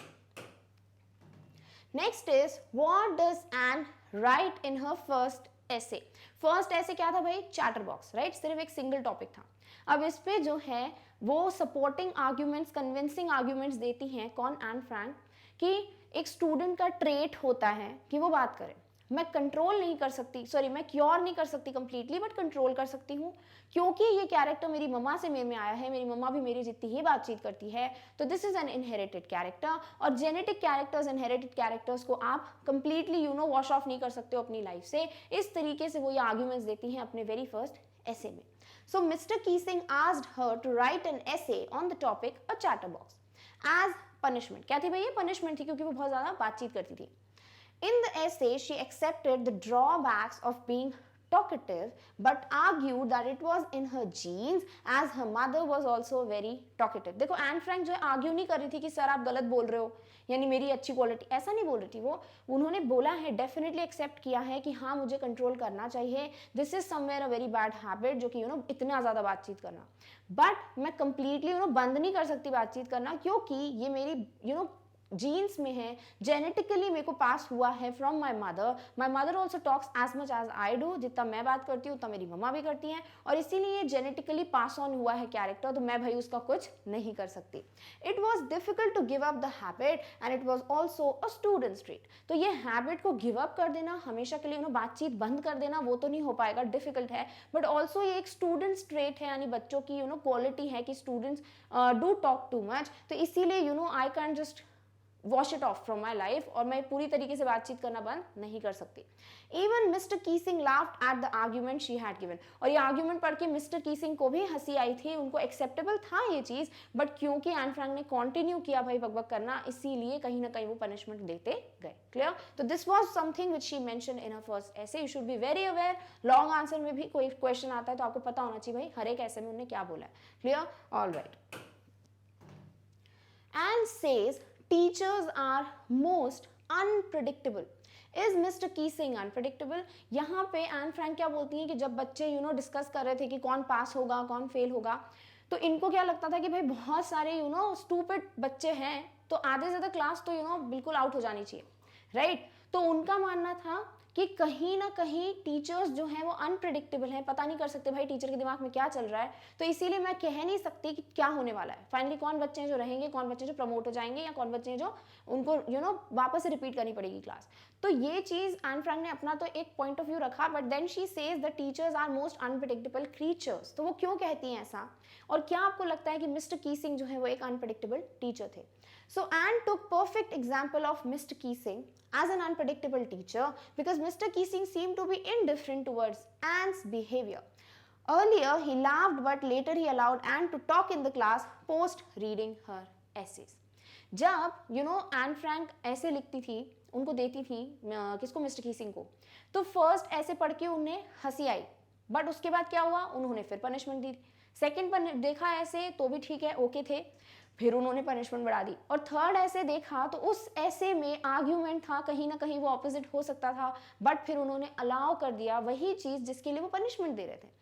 तो मिस्टर कीसिंग डेफिनेटली एक अनप्रेडिक्टेबल टीचर हैं, और इसको सपोर्ट करना, इस सेंटेंस को कि टीचर्स अनप्रेडिक्टेबल होते हैं नेचर में, इसे उन्होंने सपोर्ट किया है by giving example of mister Keesing, कि mister Keesing was first stopping her from talking too much and then he supported. यानी पहले तो वो बोल रहे थे बात मत करो इतनी, फिर बाद में उन्होंने सपोर्ट किया कि नहीं कोई बात नहीं, आप बात कर सकते हो, क्योंकि वो पॉइंट ऑफ व्यू समझे। तो yes, teachers are definitely unpredictable as per Anne Frank, क्योंकि वो यहाँ पर एक सपोर्ट भी देती है। Clear? All right. Next is what do these statements tell you about Anne Frank as a person. अब आपको सेपरेट क्वेश्चंस गिवन है, कुछ ना कुछ डिफरेंट लाइंस पे बेस्ड आपसे पॉइंट ऑफ व्यू पूछा है।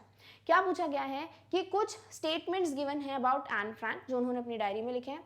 हर एक स्टेटमेंट को पढ़ने के बाद आपको एन फ्रैंक के बिहेवियर की कौन सी क्वालिटी या फिर एन फ्रैंक कैसी है वो कैसे पता चलता है, यानी उनका एक कुछ ना कुछ बताना है, क्वालिटी बतानी है, ठीक है। So first sentence is, we don't seem to be able to get any closer and that's the problem. Maybe it's my fault that we don't confide in each other. तो ये स्टेटमेंट कब दिया गया है? जब एन फ्रैंक बोलती हैं कि मैं जो हूँ लोनली फील करती हूँ, बट मैं अलोन नहीं हूँ, मेरे पास बहुत अच्छी फैमिली है, लविंग पेरेंट्स है, एक अच्छी सिस्टर है और 30 अदर पीपल भी थे वहाँ पे। बट वो बोलती हैं कहीं ना कहीं मेरे पास फ्रेंड्स हैं, 30 अदर पीपल हैं, बहुत से लोग हैं, बट मेरा वो क्लोजर कनेक्शन नहीं बन पाता इन लोगों के साथ। हो सकता है मेरी गलती है कि मैं अपनी पर्सनल डिटेल्स, अपनी पर्सनल फीलिंग्स के साथ शेयर नहीं कर पा रही हूँ, और इसीलिए मेरे पास एक ट्रू फ्रेंड नहीं है। तो ये सब है जो इस सेंटेंस में डिस्क्राइब किया गया है। तो क्या समझ आता है इससे कि एन इज रिजर्व्ड। रिजर्व्ड मतलब जो इंट्रोवर्ट होते हैं, यानी जो जल्दी से बातचीत नहीं करते, कनेक्ट नहीं कर पाते लोगों से, उनको बात करने में हिचकिचाहट होती है, मिंगल अप नहीं कर पाते, उन्हें कहते हो रिजर्व्ड यानी कि इंट्रोवर्ट। तो एन जो है उनके पास इतने लोग थे फिर भी वो अपनी फीलिंग्स किसी के साथ शेयर नहीं कर पाई, उनका कोई ट्रू फ्रेंड नहीं बन पाया इतने लोगों में। दिस मीन्स कि कहीं ना कहीं वो हिचकिचाती थी, वो पीछे हटती थी to talk to someone about her feelings, और इसीलिए उन्होंने डायरी को चूज किया, क्योंकि डायरी से देखो कुछ भी लिख सकती, वो वापस जवाब नहीं देगा, राइट। तो कहीं ना कहीं समझ आता है कि Anne was an introvert person और a reserved person. Clear? All right. Next sentence है, I don't want to down the facts in this the diary the way most people would, but I want the diary to be my friend. ये क्या है? jot down, ठीक है।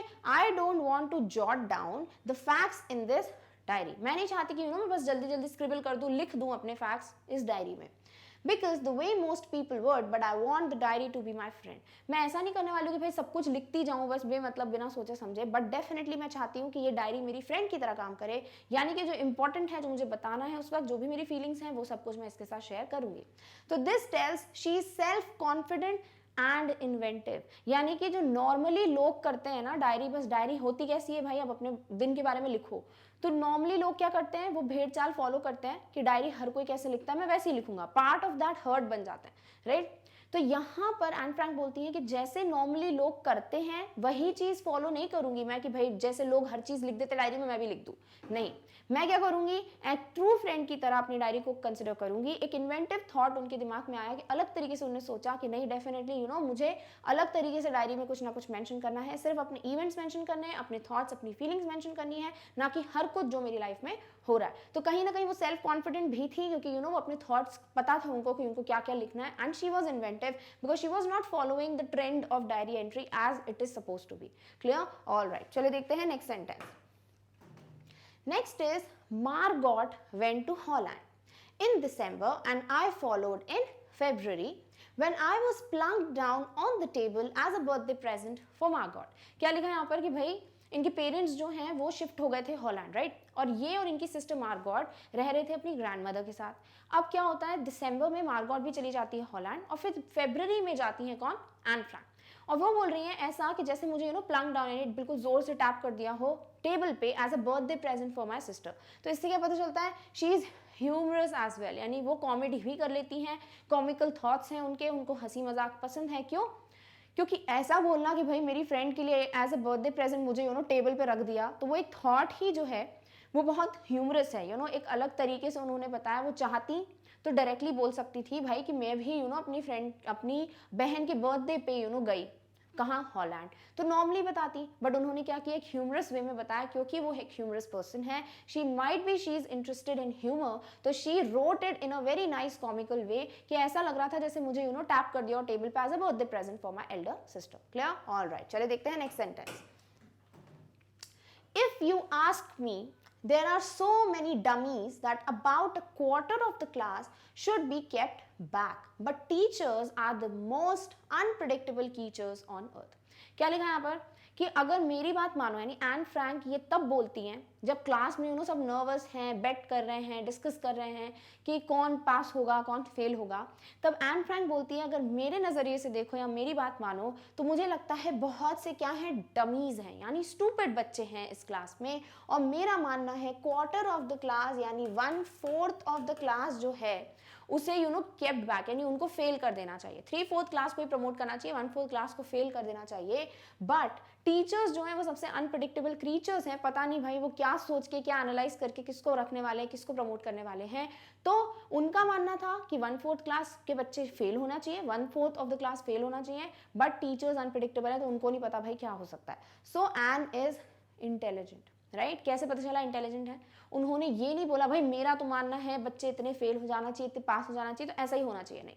उन्होंने दोनों बातें रखी हैं कि मेरा ये मानना है, मेरा नजरिया ये है, बट टीचर्स का क्या मानना है वो मुझे नहीं पता।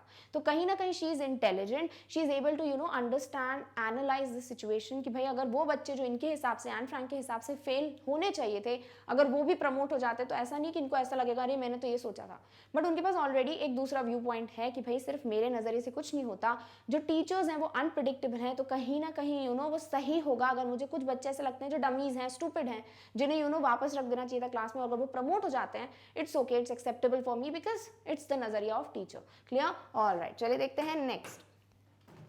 नेक्स्ट सेंटेंस है anyone could ramble on and leave big spaces between the words, but the trick was to come up with convincing arguments to prove the necessity of talking. क्या लिखा है यहाँ पर कि भाई जब उनको ऐसे मिलता है, या फिर नहीं ऐसे नहीं मिलता, जब आंसर्स वगैरह का डिस्कशन हो रहा है, तो एन फ्रैंक बोलती है कि कोई भी बच्चा क्या कर सकता है, वो या तो बहुत ज़्यादा स्पेसेस छोड़ सकता है लाइन के बीच में, या फिर कुछ भी डेलिबरेटली कुछ भी लिख सकता है अपनी मर्जी से, यूजलेस, जस्ट बिकॉज, क्योंकि रैम्बल ऑन यानी कि बस लिखते जाना बिना सोचे समझे, बिना थॉट के, यूजलेस वर्थलेस चीज़ें लिखते जाना। क्या होता है, फॉर एग्जाम्पल आपका एग्जाम है, ठीक है, सारे क्वेश्चंस हो गए, लास्ट के 5 या 10 मिनट्स बचे हैं, आपके पास एक क्वेश्चन है और वो क्वेश्चन आपको समझ ही नहीं आ रहा है क्या, बस आपको उनके जो वर्ड्स हैं वो पता है, वो रिलेटेड किस चैप्टर से है, उसमें क्या पूछा गया आपको नहीं पता, बट क्योंकि 10 मिनट्स हैं तो आप क्या करोगे, उस आंसर को अटेम्प्ट करोगे और कुछ भी लिख दोगे। ऐसा होता है, हर एक स्टूडेंट एक ना एक बार ये करता है कि वो कुछ भी लिखते जाते हैं, राइट? बिल्कुल उसको एक ही लाइन को 10-15 बार रिपीट कर देते हैं, अलग अलग डिफिनेट मॉडिफाई करके लैंग्वेज को, और या फिर क्या करते हैं, जो वर्ड्स होते हैं उनके बीच में बहुत ज़्यादा स्पेस देते हैं, गैप देते हैं, ताकि आंसर बड़ा दिखे और टीचर में भी उनको मार्क्स दे दे। ये इनका बच्चों का मानना है। सेम चीज़ एन फ्रैंक बोलती है कि मुझे लगता है कि भाई कोई भी ये कर सकता है, बट राइट चीज़ ये होती है, एक राइट ट्रिक ये होती है कि आप कन्विंसिंग आर्ग्यूमेंट्स लेकर आओ अपने आंसर में। यानी कि यहाँ ऐसे की बात हो रही है जैसे कि चैटर बॉक्स जो उनको दिया था टॉपिक, कि बातचीत करना यानी ज़्यादा बोलना सही है या गलत है, तो कहीं ना कहीं एन फ्रैंक को ये प्रूफ करना था कि अगर मैं बहुत बातचीत करती हूँ तो वो गलत नहीं है, ये मेरा क्वालिटी है, नेचुरल है, मेरे अंदर इनबिल्ट है। तो कहीं ना कहीं उनको वो ऐसे आर्ग्यूमेंट्स, ऐसे फैक्ट्स देने थे जो कन्विंसिंग हो, जो किसी को भी कन्विंस कर दें, और अगर आप अपने आंसर में कन्विंसिंग बातें बताते हो तो ही आपका आंसर करेक्ट होता है। तो इससे क्या पता चलता है, एन फ्रैंक क्या है, she has a sense of propriety and convincing attitude, यानी उनको पता है कि मॉरली क्या सही है, और एक कन्विंसिंग एटीट्यूड, यानी कि किसी को भी उनको पता है कि मुझे ऐसा ही कुछ बोलना है, ऐसा ही कुछ लिखना है जिससे सामने वाला कन्विंस हो। तो कन्विंसिंग एटीट्यूड है उनमें, एक प्रोप्राइटी की बात है। तो ये जो क्वालिटीज हैं वो एन फ्रैंक की पता चलती हैं from this statement. Clear? All right, next आपको दिया है थिंकिंग अबाउट द लैंग्वेज, यानी टेक्स्ट बेस्ड क्वेश्चंस हो गए। अब आपको लैंग्वेज पे बेस्ड कुछ क्वेश्चंस दिए हैं। ये बहुत अच्छा पार्ट है आपकी बुक का, thinking about language in every chapter. आपको डिफरेंट पर्सपेक्टिव्स दिखते हैं ऑफ राइटिंग स्किल्स। तो थिंकिंग अबाउट लैंग्वेज में पहली चीज है, look at the following words. These words are called compound. Compound का क्या मतलब होता है भाई, कोई दो छोटी चीजों से मिलकर कोई बड़ी चीज बनती है, उसे हम कंपाउंड कहते हैं। जैसे इन केमिस्ट्री आप बोलते हो कि भाई दो एलिमेंट्स जो हैं एक साथ जुड़ते हैं और एक कंपाउंड का फॉर्मेशन करते हैं। फॉर एग्जांपल सोडियम और क्लोराइड आयन, ठीक है, इन दोनों आयन्स को आप जोड़ते हो तो सोडियम क्लोराइड बनता है, एक कंपाउंड, राइट। तो किसी न किसी तरीके से जो छोटी सी एलिमेंट्स हैं उनको जोड़कर एक बड़ा कंपाउंड का फॉर्मेशन होना, दैट इज कंपाउंड। और यहाँ वर्ड्स जो है दो छोटे वर्ड्स से मिलकर बनेंगे, इसलिए क्या हो जाएंगे, compound words. They are made up of 2 और मोर वर्ड्स। क्लियर। तो वर्ड देख के समझ आ जाना चाहिए कि किसकी बात हो रही है। कंपाउंड है तो ऑब्वियसली दो या दो से ज्यादा वर्ड से मिलकर बन रहा होगा एक वर्ड, इसलिए हम बोलते हैं उसे कंपाउंड वर्ड। कुछ एग्जांपल्स दिए हैं जैसे हेड मिस्ट्रेस, तो ध्यान से देखें तो हेड और मिस्ट्रेस जो है दो डिफरेंट वर्ड्स हैं और इनको मिलाकर एक कंप्लीट वर्ड बनाया है, that is a compound word, head mistress. Next note book, यानी नोट और बुक को एक साथ जोड़कर एक वर्ड बना है नोटबुक, तो it is again what, compound word. Similarly long awaited, तो लॉन्ग एक अलग वर्ड है, अवेटेड अलग वर्ड है, बट दोनों को मिलाकर एक वर्ड बनता है लॉन्ग अवेटेड, तो ये क्या हो जाता है, compound word. Next stiff backed, यानी स्टिफ यानी कि बिल्कुल रुका हुआ, स्टिफ बैक्ड मजबूत, और बैक्ड क्या है, डिफरेंट वर्ड है, तो दोनों को क्या कर दिया, एक साथ जोड़ दिया, स्टिफ बैक्ड बन गया आपका एक कंपाउंड वर्ड। नेक्स्ट होमवर्क, अब होम क्या है घर, वर्क क्या है काम, और दोनों को मिला के क्या बना दिया, एक कंप्लीट वर्ड, तो this is what, this is again a compound word. Then outburst, अब आउट अलग है, बर्स्ट अलग है, और आउटबर्स्ट को एक साथ जोड़ दिया तो क्या बन गया, कंपाउंड वर्ड। यानी आपके चैप्टर में बहुत से ऐसे वर्ड्स हैं जो दो सिंपल वर्ड्स या दो से ज्यादा सिंपल वर्ड्स से मिलकर एक वर्ड बना रहे हैं और उसे हम कहते हैं कंपाउंड वर्ड, जो कि हमको यहाँ देखने को मिल रहा है। क्लियर। अब कुछ डिस्कशंस हैं या कुछ क्वेश्चंस हैं जो हमको यहाँ गिवन है, let's discuss that related with this exercise. Next हमें गिवन है कंपाउंड वर्ड्स कैन बी। अभी कंपाउंड वर्ड्स जो है वो डिफरेंट तरीके से काम कर सकते हैं। जैसे अ compound word can be a noun, noun यानी नेम ऑफ समथिंग। जैसे हेड मिस्ट्रेस क्या है, एक पर्सन के प्रोफेशन का नाम है, तो ये हेड मिस्ट्रेस एक नाउन की तरह काम कर रहा है। होमवर्क क्या है भाई, घर पे करने वाला काम, यानी जो काम आप घर पे कर रहे हो उसका नाम है होमवर्क, तो होमवर्क भी क्या हो गया, एक नाउन। नोटबुक, नोटबुक क्या है भाई, उस कॉपी का नाम जिसमें आप कुछ नोट्स लिखते हो, तो notebook is a book in which you right notes, right, तो नाम है वो, तो क्या हो जाएगा, एक नाउन। देन आउटबर्स्ट, आउटबर्स्ट यानी कि अपना बाहर निकालना, गुस्सा निकालना या एकदम से रो देना, अपनी फीलिंग्स दिखा देना, उसे कहते हैं आउटबर्स्ट, तो नाम है ऑफ एन इमोशन, तो क्या हो जाएगा, नाउन। नेक्स्ट कंपाउंड वर्ड्स जो हैं वो एडजेक्टिव्स भी हो सकते हैं, यानी कि किसी चीज की क्वालिटी हम बता रहे हैं, किसी नाउन प्रोनाउन के बारे में हम बता रहे हैं कुछ कि वो कैसा है, तो वो क्या हो जाएगा, एडजेक्टिव। जैसे लॉन्ग अवेटेड, बहुत टाइम से जिस चीज का इंतजार हो, लॉन्ग अवेटेड, राइट। अब लॉन्ग अवेटेड क्या है, किसी चीज के बारे में एक क्वालिटी बता रहे हो, यानी वो कैसा था हमारे लिए, लॉन्ग अवेटेड, तो ये क्या हो गया, एक एडजेक्टिव। नेक्स्ट स्टिफ बैक्ड, किसी की क्वालिटी है भाई, स्टिफ बैक्ड है यानी बिल्कुल कॉन्फिडेंट, परफेक्ट, स्ट्रॉन्ग, तो ये क्या हो गया, एक क्वालिटी हो गई, तो this is again what, an adjective. और compound words can be verbs, यानी कि जो एक्शंस हो रहे हैं वो भी हमें एक्शन वर्ड्स जो हैं किसके, कंपाउंड वर्ड्स के फॉर्म में दिख सकते हैं। जैसे स्लीप वॉक, नींद में चलने का एक्शन, तो ये क्या है, वर्ब, एक्शन है तो स्लीप वॉक क्या है, एक compound word but acting as a verb. Next baby sit, baby sit यानी छोटे बच्चों का जो ध्यान रखते हैं, जैसे बेबी सिटर होता है वो नाम हो जाता है, नाउन, और बेबी सिट यानी कि बच्चों का ध्यान रखना, तो उनकी जो केयर करना है, ध्यान रखना, ये एक्शन है, तो this is what, a verb, और also because it is joined by two words, तो this is what, a compound word. Clear. तो कंपाउंड वर्ड्स क्या है, नाउन, एडजेक्टिव, वर्ब, इनकी तरह बिहेव कर सकते हैं, this is very much clear from this. Clear. अब हमें एक क्वेश्चन गिवन है कि match the compound words given in column A under with the meanings in B, use each in a sentence. आपको क्या गिवन है कि हर एक जो वर्ड है इसका आपको मीनिंग देखना है, ठीक है, जो भी मीनिंग दिया है उससे मैच करना है, और फिर उन वर्ड्स के लिए आपको एक एक सेंटेंस बताना है। जैसे यहाँ गिवन है हार्ट ब्रेकिंग, हार्ट और ब्रेकिंग दोनों जुड़ के क्या बना है, कंपाउंड वर्ड। हार्ट ब्रेकिंग मतलब दिल तोड़ देने वाला, कोई चीज जो आपको बहुत बिल्कुल हताश कर दे, डिजेक्टेड फील कराए, दैट इज हार्ट ब्रेकिंग। एक मीनिंग गिवन है obeying and respecting the law. अब इनमें से ऐसा कोई वर्ड होगा जो बोलता है कि भाई लॉ को रिस्पेक्ट करना, मानना, ओबे करना, that is different meaning. Next is homesick, homesick का मतलब क्या होता है, कुछ लोग जो अपनी फैमिली से अगर थोड़ी देर भी दूर रहते हैं या कहीं बाहर अकेले रहते हैं तो उनको घर की बहुत याद आती है, उसे कहते हैं होम सिक। कुछ लोग होते हैं जो भाई कहीं पे भी रह लेते हैं, उनको अकेला भी रहने को मिलता है, जॉब करने जाते हैं, कुछ भी होता है, पढ़ाई के लिए जाते हैं तो वो रह लेते हैं, ठीक है। कुछ होते हैं जिनको भाई घर की बहुत याद आती है, घर के बिना नहीं रह सकते, उनको फैमिली का कोई ना कोई चाहिए, उन्हें आप कहते हो होम सिक। अब होम एक सेपरेट वर्ड है, सिक एक सेपरेट वर्ड है, दोनों वर्ड्स मिलकर क्या बनता है, एक कंपाउंड वर्ड, और इसका मीनिंग हमको इस पूरे कॉलम में ढूंढना है। जो मीनिंग आपको आगे गिवन है इसके, वो क्या है, think about pleasant things forgetting about the present. अभी अगर कुछ ऐसी सिचुएशन है जो गलत है, अनफॉर्चुनेट है, बुरी है, सैड है, उसके बारे में ना सोचते हुए हम अच्छी मेमोरीज के बारे में सोचें, वो एक मीनिंग है जो कहीं ना कहीं एक वर्ड का होगा। Next is block head. Block और हेड मिलके क्या बन रहा है, दो वर्ड्स हैं मिलके बन रहे हैं एक वर्ड, तो ये कंपाउंड वर्ड ब्लॉक हेड है। सामने मीनिंग क्या गिवन है, something produced by a person, machine और ऑर्गेनाइजेशन। कुछ ऐसा जो किसी इंसान या किसी मशीन या किसी ऑर्गेनाइजेशन के द्वारा एज अ रिजल्ट या कॉन्सिक्वेंस प्रोड्यूस किया जाता है, वो मीनिंग हम किसी ना किसी एक वर्ड का देखेंगे। Next is law abiding. Law है भाई, अबाइडिंग है, दो डिफरेंट वर्ड्स हैं मिलके क्या बन रहा है, लॉ अबाइडिंग, यानी कि जो लॉ को फॉलो करता है, अबाइड बाय द लॉ यानी कि लॉज को फॉलो करना, और इसका मीनिंग तो हमें दिख ही रहा है, obeying and respecting the law, very much clear, right. Meaning given है प्रोड्यूसिंग ग्रेट सैडनेस, जो कि बहुत दुखी कर देता है ऐसी सिचुएशन। क्लियर। चलिए और भी वर्ड्स हैं, उन्हें भी डिस्कस कर लेते हैं। ओवरडू। ओवरडू यानी बहुत ज्यादा कर देना। एन ओकेजन व्हेन व्हीकल्स और मशीन स्टॉप वर्किंग। एक मीनिंग गिवन है कि भाई ऐसा टाइम जब मशीन्स या फिर व्हीकल्स, गाड़ियां जो है वो काम करना बंद कर दें, तो वो होगा एक कोई वर्ड, ठीक है।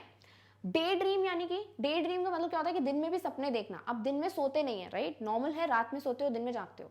अब जागते हुए सपने देखने को बोलते हैं डे ड्रीम। डे और ड्रीम क्या हो गए, दो वर्ड्स मिलके बन गया कंपाउंड वर्ड डे ड्रीम। और डे ड्रीम का मतलब होता है कि भाई आप जो है ना रियलिटी से भाग के कुछ ऐसा इमेजिन करते हो जो रियल नहीं है, ठीक है, उसे बोलते हैं day dreaming. An informal word which means a very stupid person. अब इनमें से ऐसा कोई एक वर्ड है जिसका मतलब होता है कि भाई ऐसा इंसान जो बहुत ज्यादा क्या है, स्टूपिड है।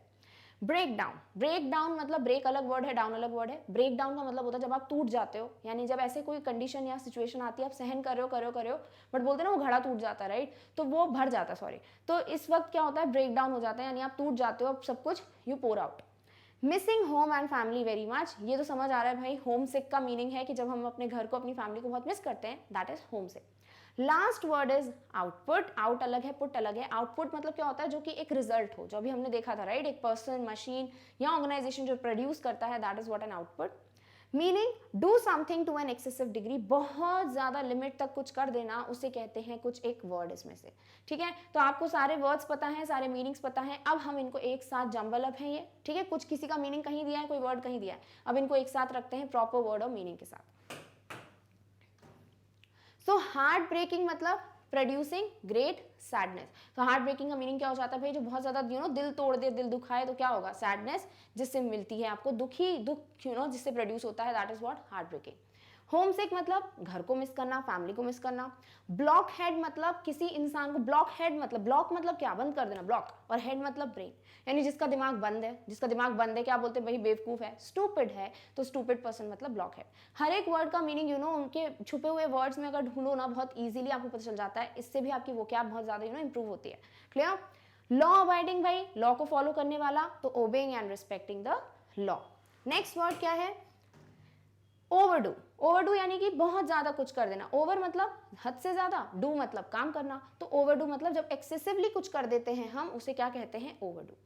डे ड्रीम यानी कि अभी बताया कुछ ऐसा सोचना जो प्रेजेंट से हटकर है, उन बातों के बारे में सोचना जो आपको अच्छी लगती है, इमेजिन करना, राइट, तो thinking about pleasant things, forgetting about the present.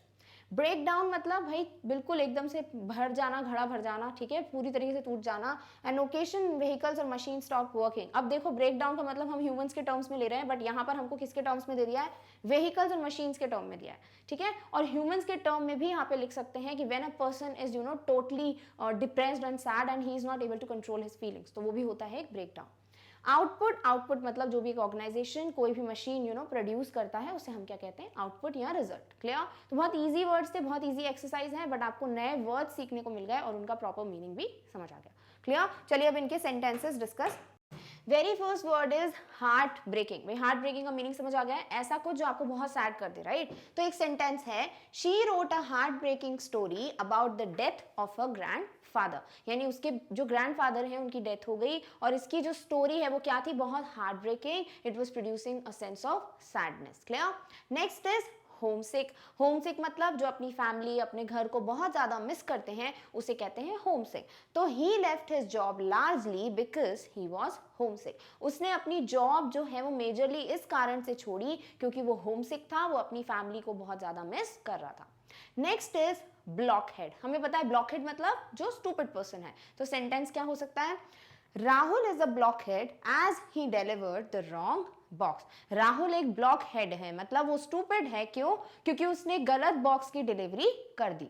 Next, law abiding. Now what is law abiding भाई? The one who respects the laws, right? जो कि फॉलो करते हैं हर एक लॉ को। तो sentence can be a law abiding person never faces any problems. जो भी इंसान सारे लॉज को फॉलो करता है उसको कभी कोई प्रॉब्लम फेस नहीं करनी पड़ती। Next is overdo. ओवरडू मतलब कुछ ज्यादा, हद से ज्यादा कुछ कर देना, ठीक है ना? ओवर कर देना किसी चीज को, it's overdo. You should exercise every day but don't overdo it. Daily exercise करना चाहिए बट ओवरडू नहीं। कुछ लोग होते हैं ना बहुत एक्साइटमेंट में 3-3 4-4 घंटे सोचते हैं हम एक्सरसाइज करते हैं, that is not good for your body. तो ओवरडू नहीं करना चाहिए, लिमिट में करो exercise. This is the sentence for the word overdo.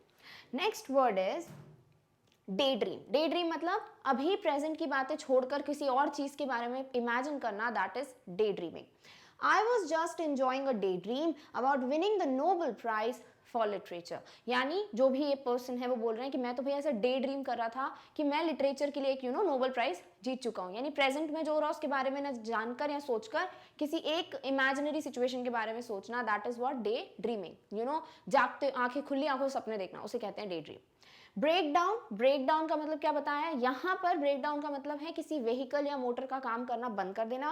Normally भी ब्रेक डाउन का इंसानों में भी, ह्यूमंस में भी होता है, राइट? कि किसी चीज से मेंटल ब्रेक डाउन बोलते हैं, राइट? यानी कि बहुत हताश हो जाना किसी चीज से। तो यहाँ व्हीकल्स के टर्म्स में मीनिंग है, तो हम सेंटेंस कैसे लिख सकते हैं? Our car had a break down on the motor way. तो कार में क्या हो गया? ब्रेक डाउन, यानी कार ने काम करना बंद कर दिया। Next is output. आउटपुट यानी the result of any organisation, person या मशीन। तो यहाँ पर आप किसी भी एक चीज को ले लो, या तो ऑर्गेनाइजेशन के टर्म्स में बता दो, या पर्सन के टर्म्स में बता दो, या फिर किसी व्हीकल के टर्म्स में आउटपुट का एक सेंटेंस बता दो। तो here we can take one example, the average output of the factory is 20 cars a day। यानी कि फैक्ट्री भाई जो कार मेकिंग करती है और वहां पर उनका आउटपुट यानी रिजल्ट कितना होता है हर दिन? एवरेज है 20 cars a day। Clear? All right. तो these were the sentences for all the words जो हमको यहाँ पे। नेक्स्ट कॉन्सेप्ट गिवन है हमको अबाउट अ फ्रेजल वर्ब। अब फ्रेजल वर्ब क्या है भाई? जो फ्रेज हो और एक वर्ब की तरह काम करे, राइट? तो अ phrasal verb is what? A verb which is followed by a preposition और एन एडवर्ब। फॉलो किसके होता है भाई? प्रेपोजिशन और एडवर्ब के। It's meaning is often different from the meanings of its part. यानी कि जैसे दिखता है उसका मीनिंग होना चाहिए बट उससे बिल्कुल अलग मीनिंग होता है इन फ्रेजल वर्ब का। जैसे हमें यहाँ पर एक क्वेश्चन गिवन है that we need to compare the meanings of the verbs get on and run away। यानी get on और run away जो words हैं ये आपको दो sentences में given है और आपको क्या करना है? इनको compare करना है। You can easily guess their meanings in A but in B they have special meanings. ए जो सेंटेंसेस में हमको समझ आ जाएगा भाई इनका मतलब क्या है, बट बी वाले जो सेंटेंसेस है ना इनमें हमको कहीं ना कहीं डिफरेंट मीनिंग्स लगेंगे। चलो देखो ए में, she got on at Agra when the bus stopped for breakfast. तो पहले सेंटेंस में क्या लग रहा है? शी गॉट ऑन, यानी कि वो है ना आगरा पे she got on at when the bus stop. ठीक है, तो आगरा पे वो चढ़ी, तो that is what? Got on. ठीक है, Devanand ran away from the home as he was a teenager. और देवानंद जो है जब छोटे थे, टीनेजर थे, तो अपने घर से भाग गए थे। तो यहाँ गॉट ऑन का मतलब किसी पे चढ़ना। ठीक है, तो बस की बात हो रही है यहाँ पर, तो हमको डायरेक्ट मीनिंग समझ आ रहा है। यहाँ पर रैन अवे मतलब रन का रैन अवे यानी भाग जाना, तो यहाँ पे नॉर्मल मीनिंग समझ आ रहा है। बट यही वर्ड्स जो हैं जब इन सेंटेंसेस में यूज होंगे तो देखो मीनिंग अलग हो जाएगा। She is eager to get on in life. तो यहाँ पे गेट ऑन का मतलब ये नहीं कि लाइफ में चढ़ जाएगी वो, इसका मतलब होता है सक्सेस पाना, यानी कि सक्सेसफुल होना, लाइफ में कुछ ना कुछ अचीव करना, इसे कहते हैं गेट ऑन इन लाइफ। तो यहाँ पर ये जो है एक फ्रेजल वर्ब की तरह काम कर रहा है because the meaning is entirely different from the words it has. ठीक है, next is the visitors ran away with the match. क्या लिखा है यहाँ पर कि भाई रैन अवे। अब ऐसा है क्या कि मैच के साथ वो भाग गए? ऐसा तो नहीं हो सकता। तो यहाँ रैन अवे का मतलब है वॉन इजीली, यानी कि बहुत इजीली जीत गए वो मैच को। तो ये जो मीनिंग है वो क्या देख के समझ आ रहा है? नहीं, इनमें जो है मीनिंग हमको पता करना पड़ता है सेंटेंस के अकॉर्डिंग। तो ये कुछ फ्रेजेस होते हैं जो वर्ब की तरह काम करते हैं, इसीलिए फ्रेजल वर्ब्स कहलाते हैं। क्लियर? चलिए अब इस पे बेस्ड एक एक्सरसाइज सॉल्व करते हैं। Some phrasal verbs have 3 parts. कुछ कुछ फ्रेजल वर्ब्स होते हैं जिनमें 3 पार्ट्स होते हैं। क्या क्या? A verb followed by an adverb and a preposition, यानी प्रेपोजिशन भी होगा, एडवर्ब भी होगा, वर्ब भी होगा, और ये तीनों पार्ट से मिलके क्या बनेगा? एक फ्रेजल वर्ब। जैसे our car ran out of petrol just outside the city limits. तो यहाँ देखो रैन आउट ऑफ, राइट? तो ये 3 पार्ट्स का मिलके बना हुआ है, तो ये क्या हो गया? एक फ्रेजल वर्ब जिसमें 3 पार्ट्स गिवन है। The government wants to reach out to the people with this new campaign. तो wants to reach out to, तो ये क्या हो गया? ये reach out to ये हो गया हमारा एक phrasal verb। तो इसमें 3 parts हैं, reach out to, तो ये एक ऐसा phrasal verb है जिसमें verb, adverb और preposition तीनों हैं। Clear? All right. Match the phrasal verbs given below with their meanings. अब हमको कुछ phrasal verbs दिए हैं और उनका मीनिंग ऑब्वियसली हमें पता है कि जैसे वर्ड्स होते हैं वैसा मीनिंग नहीं होता, कुछ डिफरेंट होता है, तो उनका मीनिंग सर्च करके हमको उनसे मैच करना है। पहला फ्रेजल वर्ब है प्लंज इन, यानी कि एकदम से जंप करना, हमें ऑलरेडी पता है चैप्टर में। और एक मीनिंग दिया है स्पीक और right without focus which will be the meaning of any one of the words. Kept back, यानी कि क्या था यहाँ पे? फेल कर देना, प्रमोट नहीं करना। स्टे इनडोर्स, यानी घर के अंदर रहना। मूव अप, यानी आगे बढ़ना, ठीक है। मेक देम रिमेन क्वाइट, यानी किसी को बिल्कुल शांत रखना, that is what the meaning is here. Ramble on, यानी बस बिल्कुल वर्थलेस बातें करते जाना, लिखते जाना। और have a good relationship with, यानी किसी के साथ बहुत अच्छा हमारा रिलेशन होना। नेक्स्ट वर्ड है गेट अलोंग विथ। यहाँ 3 टर्म्स के साथ बना है हमारा phrasal verb. Gate along with का मतलब क्या होता है? जब किसी के साथ हमारा बहुत अच्छी बॉन्डिंग हो जाती है, हम बहुत अच्छे से घुल मिल जाते हैं, that is get along with. Meaning है given assignment to a person in authority, यानी कि किसी को भी असाइनमेंट देना, that is what a meaning given किसी एक वर्ड का। काम डाउन, यानी किसी को शांत करना।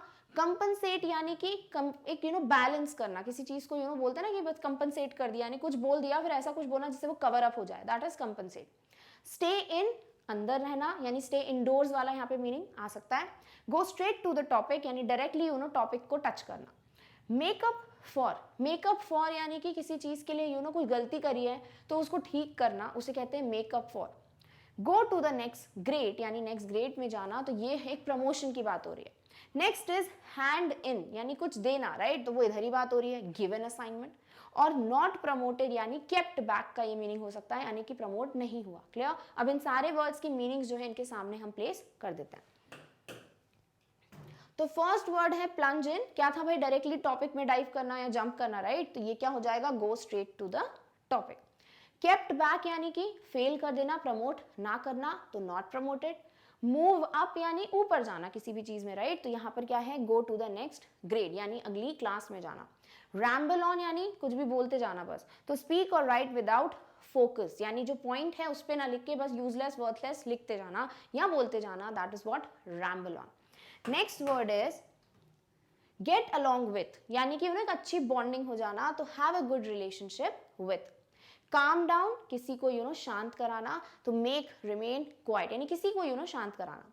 स्टे इन, यानी इन मतलब घर के अंदर, तो स्टे इनडोर्स, यानी इनडोर्स में रहना, घर के अंदर रहना। मेकअप फॉर, यानी किसी चीज को कवर अप करना या फिर कुछ गलती कर दी तो उसके लिए कंपनसेट करना, तो that is the correct meaning. Hand in, यानी अभी बात हुई थी भाई, हैंड इन यानी किसी को कुछ देना, तो give an assignment to a person in authority. Clear? Very easy words, directly हमें चैप्टर से पता है कुछ वर्ड्स, तो हमें इनका मीनिंग बहुत इजीली समझ आ गया। ऑल राइट, नेक्स्ट जो हमें थर्ड टर्म दिया है लैंग्वेज का, वो है ईडियम्स। ईडियम्स यानी जो मुहावरे होते हैं हिंदी में, उन्हें हम ईडियम्स बोलते हैं। So idioms are group of words with a fixed order and a particular meaning different from the meanings of each of their words put together।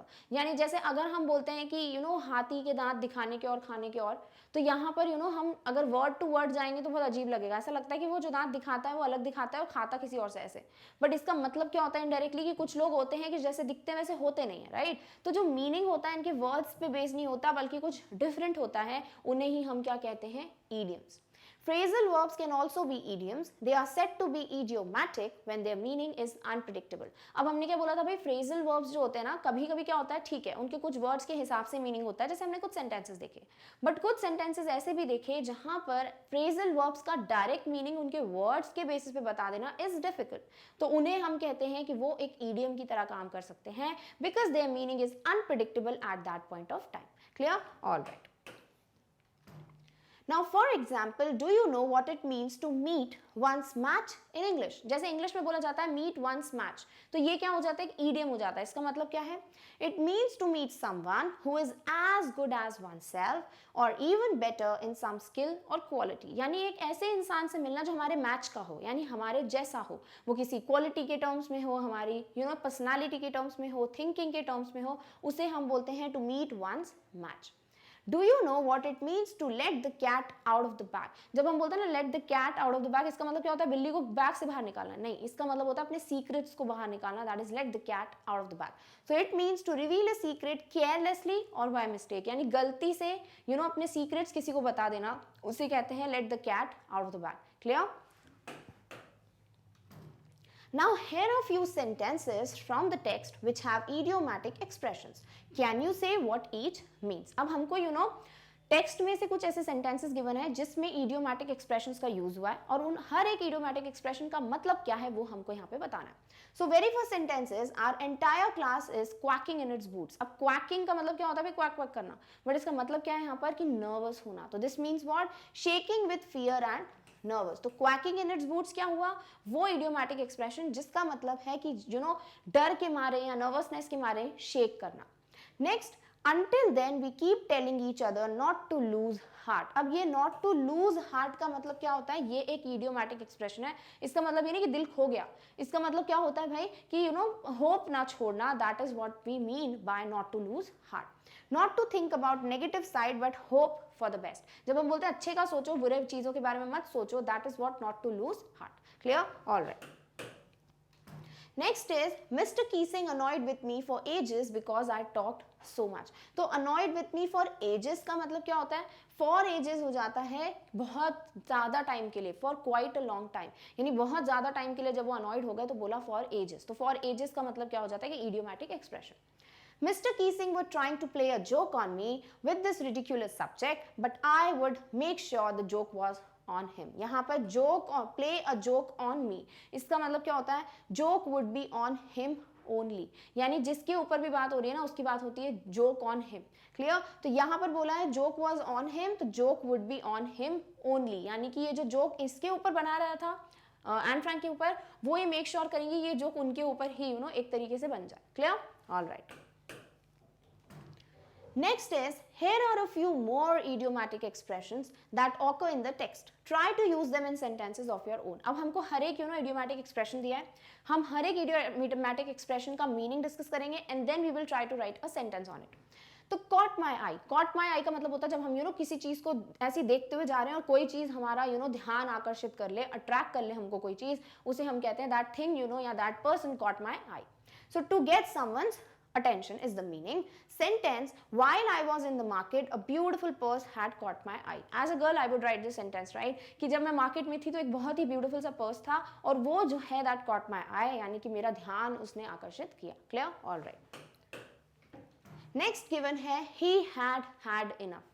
इसका मतलब होता है कि जरूरत से ज्यादा जितना होना चाहिए था अमाउंट उससे ज्यादा अगर किसी के साथ कुछ हो जाता है उसको बोलते हैं he had enough. तो a more than sufficient amount, जितना होना चाहिए था उससे ज्यादा हो जाए तो that is he had enough.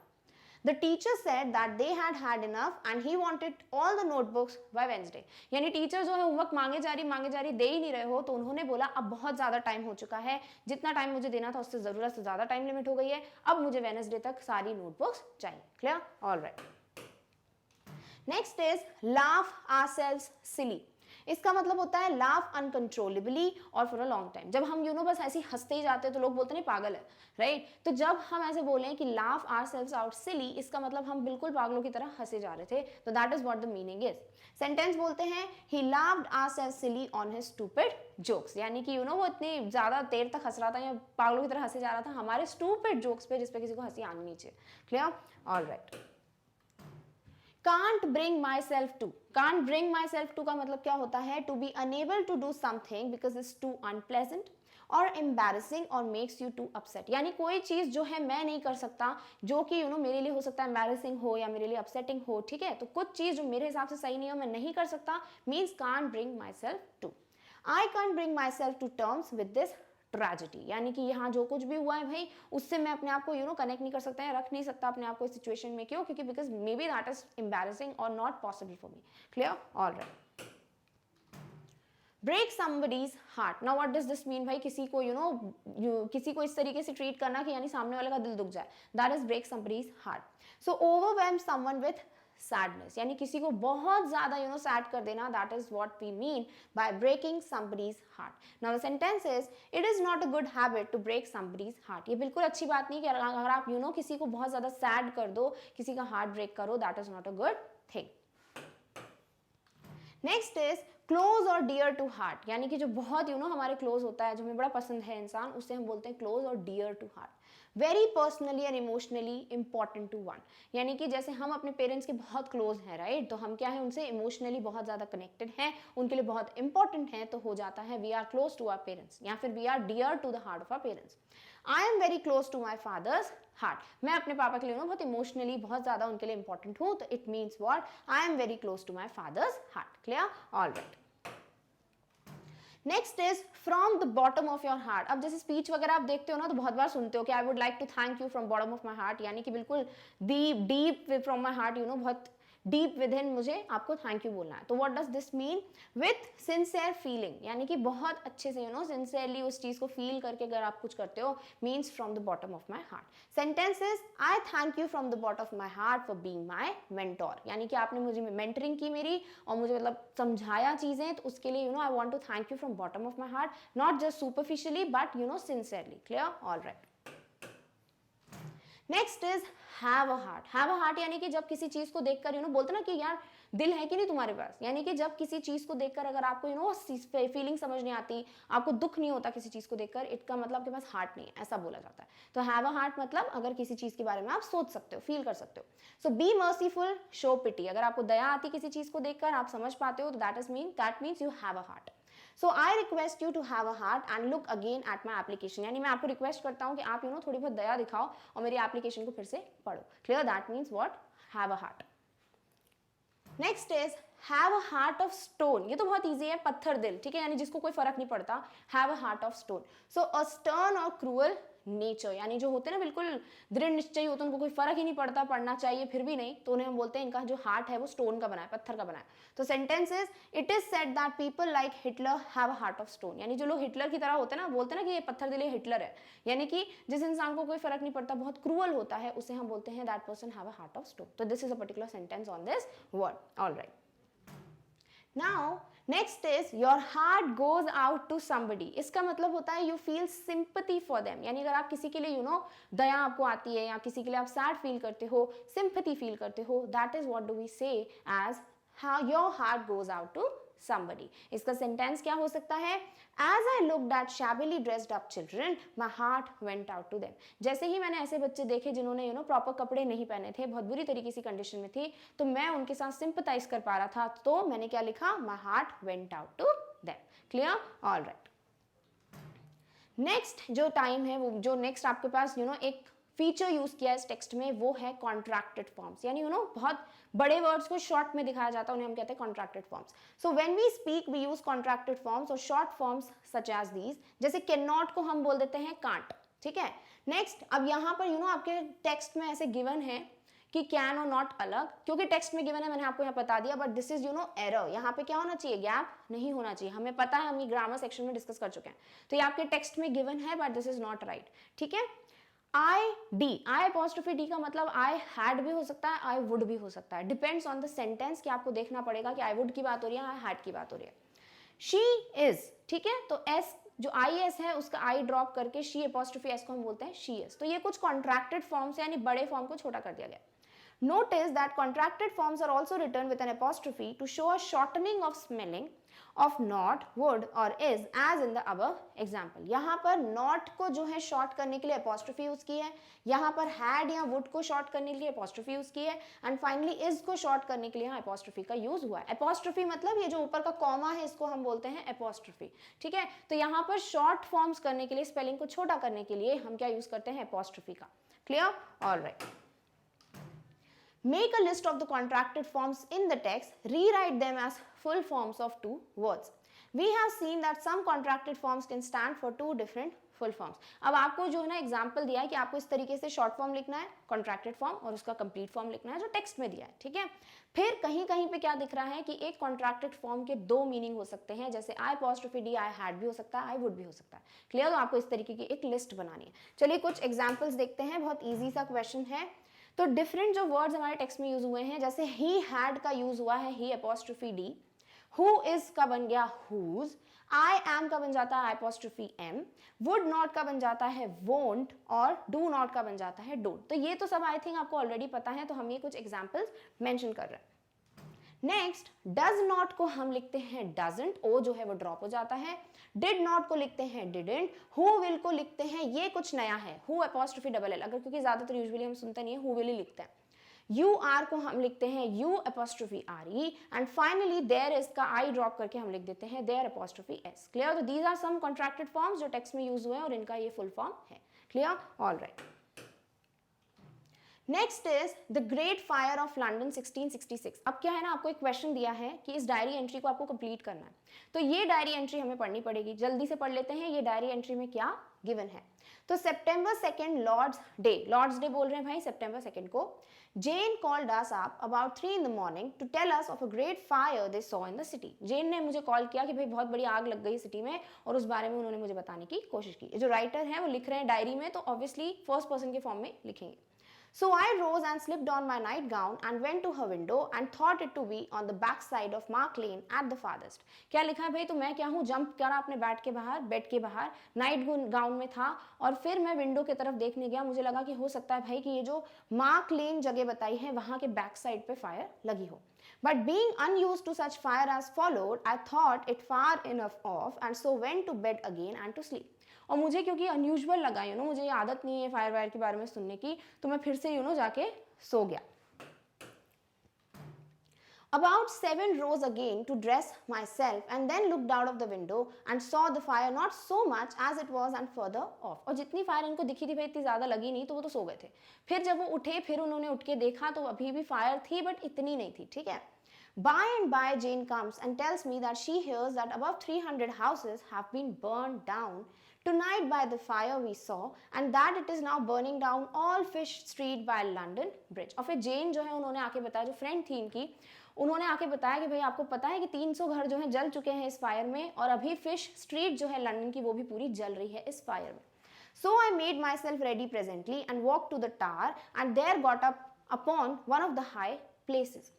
Sir J. Robinson's little son going up with me, and there I did see the houses at that end of the bridge all on fire and an infinite great fire on this and the other side of the bridge. क्या लिखा है इन्होंने कि फिर जो है मैं गया प्रेजेंटेबली देखने के लिए, और जैसे ही मैंने देखा वहां पर क्या था भाई कि आग लगी हुई थी, बहुत से घर जो हैं सच में ब्रिज की तरफ फायर ही फायर था, and an infinite great fire on this and other side of the bridge. यानी इस ब्रिज के इधर पे भी बहुत फायर थी और अदर साइड पे भी बहुत ज्यादा आग लगी हुई थी. और ये कहां से आपको दिया हुआ है? From the diary of Samuel peeps. Clear? तो यहाँ पर आपको एक डायरी एंट्री गिवन है. अब इस पे बेस्ड करना कि आपको इस डायरी एंट्री को देखो जितना समझ सकते हो उतना हमने समझ लिया, इसके ज्यादा डीप में नहीं जाना है. हमें इस पे बेस्ड क्या करना है, कुछ क्वेश्चन सॉल्व करना है.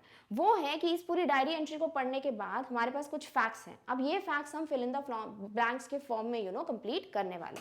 चलिए क्वेश्चंस डिस्कस करते हैं.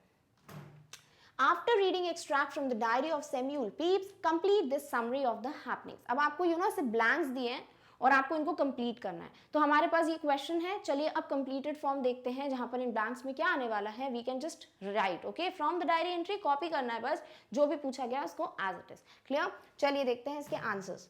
तो this entry in the diary has been made on, तो बिगनिंग में बोला है क्या है भाई 2 सितंबर, तो डेट आ गई. 1666 किसके द्वारा? बाय डैश, तो बाय सैमुअल पीप्स, क्योंकि हमको एट द एंड गिवन है. The person who told peeps about the fire was called, किसने कॉल किया था भाई, जेन ने, तो वो हमने यहाँ पर लिख दिया। She called eight dash in the morning, कितने बजे कॉल किया था भाई, सुबह के 3 बजे, हमें पता है तो वो लिख दिया यहाँ पे।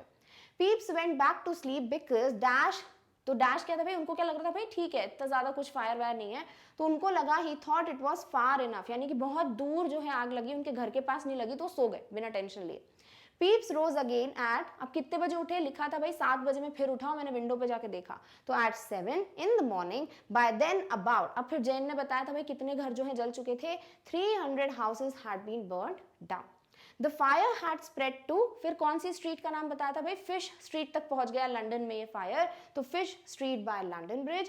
Peeps then walked to the dash, कहाँ गए थे वो, टार गए थे, किसके साथ, along with Sir Joy Robinson's little son, इनके बेटे के साथ जो है वो वहां तक गए थे। तो बहुत ईजी सा क्वेश्चन था भाई, डायरी एंट्री में जो भी मेंशन है फैक्ट्स वो आपको यहाँ पे लिखने थे। Clear, all right. नेक्स्ट, अब आपको जो पोयम है अमांडा, उस पे क्वेश्चंस गिवन है, यानी आपके NCERT questions based on the chapter जो है, स्टोरी जो है वो कंप्लीट होते हैं। ठीक है, अब पोयम पे बेस्ड कुछ क्वेश्चंस सॉल्व करते हैं। First question is how old do you think Amanda is, how do you no this, आपको क्या लगता है भाई कितनी बड़ी होगी और आपको कैसे पता। देखो ऐसा लगता है कि देखो हो सकता है वो एक टीनेजर है, क्योंकि पिंपल्स की बात हुई है, राइट, तो मे भी हम बोल सकते हैं एक टीनेज एज में है अमांडा। चलिए आंसर देखते हैं। Amanda is a young girl who is around 9 to 10 years old. She is being rebuked by her parents with typical instructions that is quite common for children of her age. Her parents are trying to inculcate good manners and etiquettes in her for her own good, and she is very naive and innocent. अब यहाँ पर हम बोल रहे हैं कि शायद 9 से 10 साल की बच्ची है, या फिर पता है ऐसा भी कह सकते हो, देखो ये सपोर्ट देकर आप ऑब्वियसली बोल सकते हो 9 to 10 ईयर्स, नहीं तो अगर आप थोड़ा और सोचे तो हम बोल सकते हैं 13 to 14 ईयर्स। क्यों, क्योंकि she has been told about acne और पिंपल्स, बट एक आंसर यहाँ सैंपल ले रहे हैं कि भाई 9 से 10 साल की है बच्ची। क्यों, क्योंकि इसमें जो भी चीजें बोली गई हैं, पेरेंट्स नॉर्मली इतने ही साल के बच्चों को समझाते हैं कि ढंग से बैठो, लेजी मत रहो, मूडी मत बनो, राइट, नेल्स मत बाइट करो, कपड़े रखो, अपने रूम साफ करो, तो ये सारी चीजें इस ही एज के बच्चों को बताया जाता है, और कंटिन्यूसली उसे यही सब चीजें बताई जा रही हैं, उसमें गुड मैनर्स इनकलकेट किए जा रहे हैं, उसे एटिकेट्स मैनर्स सिखाए जा रहे हैं, और ये चीज जो है हम इन्हीं एज के बच्चों को सिखाते हैं। तो कहीं ना कहीं 9 to 10 या लिख सकते हो 13 to 14 ईयर्स की बच्ची है। क्लियर, ऑलराइट, चलिए देखते हैं next question. Who do you think is speaking to her? उससे कौन बात कर रहा है। देखो मैंने बोला ना डायरेक्टली पिक्चर में नहीं बताया है, सॉरी पोएम में, कि मदर है, बट जिस तरीके के टॉपिक निकल रहा है या जो बातें सिखाई जा रही हैं वो ज्यादातर एक मदर ही सिखाती है अपने चाइल्ड को, तो हम बोल सकते हैं लाइक वी थिंक कि a mother can only tell these things to a child. So Amanda is being spoken to by one of her parents, ये तो डेफिनेट है दोनों में से कोई एक पेरेंट बात कर रहा है। It is most likely that it's her mother. Generally speaking, a mother is the first teacher for a child. हमें पता है भाई सबसे पहली टीचर कौन होती है, मदर, और ये सब चीजें एक मदर ही लगता है बोल रही हैं, तो हमें लगता है ये मदर है। She always tries to guide and instruct her child to follow the righteous path. A mother is the one जो आपको हमेशा एक right path पे चलने को सिखाती है।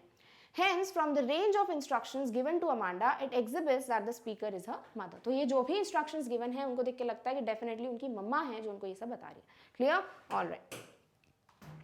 Next is why are stanzas 2, 4 and 6, यानी जो stanzas के इसमें ब्रैकेट में दिए हैं, ठीक है, वो क्यों पैरेंथेसिस में गिवन है, क्योंकि वो सेपरेट चल रहे हैं, कि ये जो मम्मा बोल रही है वो नहीं है, जो वो सोच रही है अपने वर्ल्ड के बारे में उसकी बात हो रही है।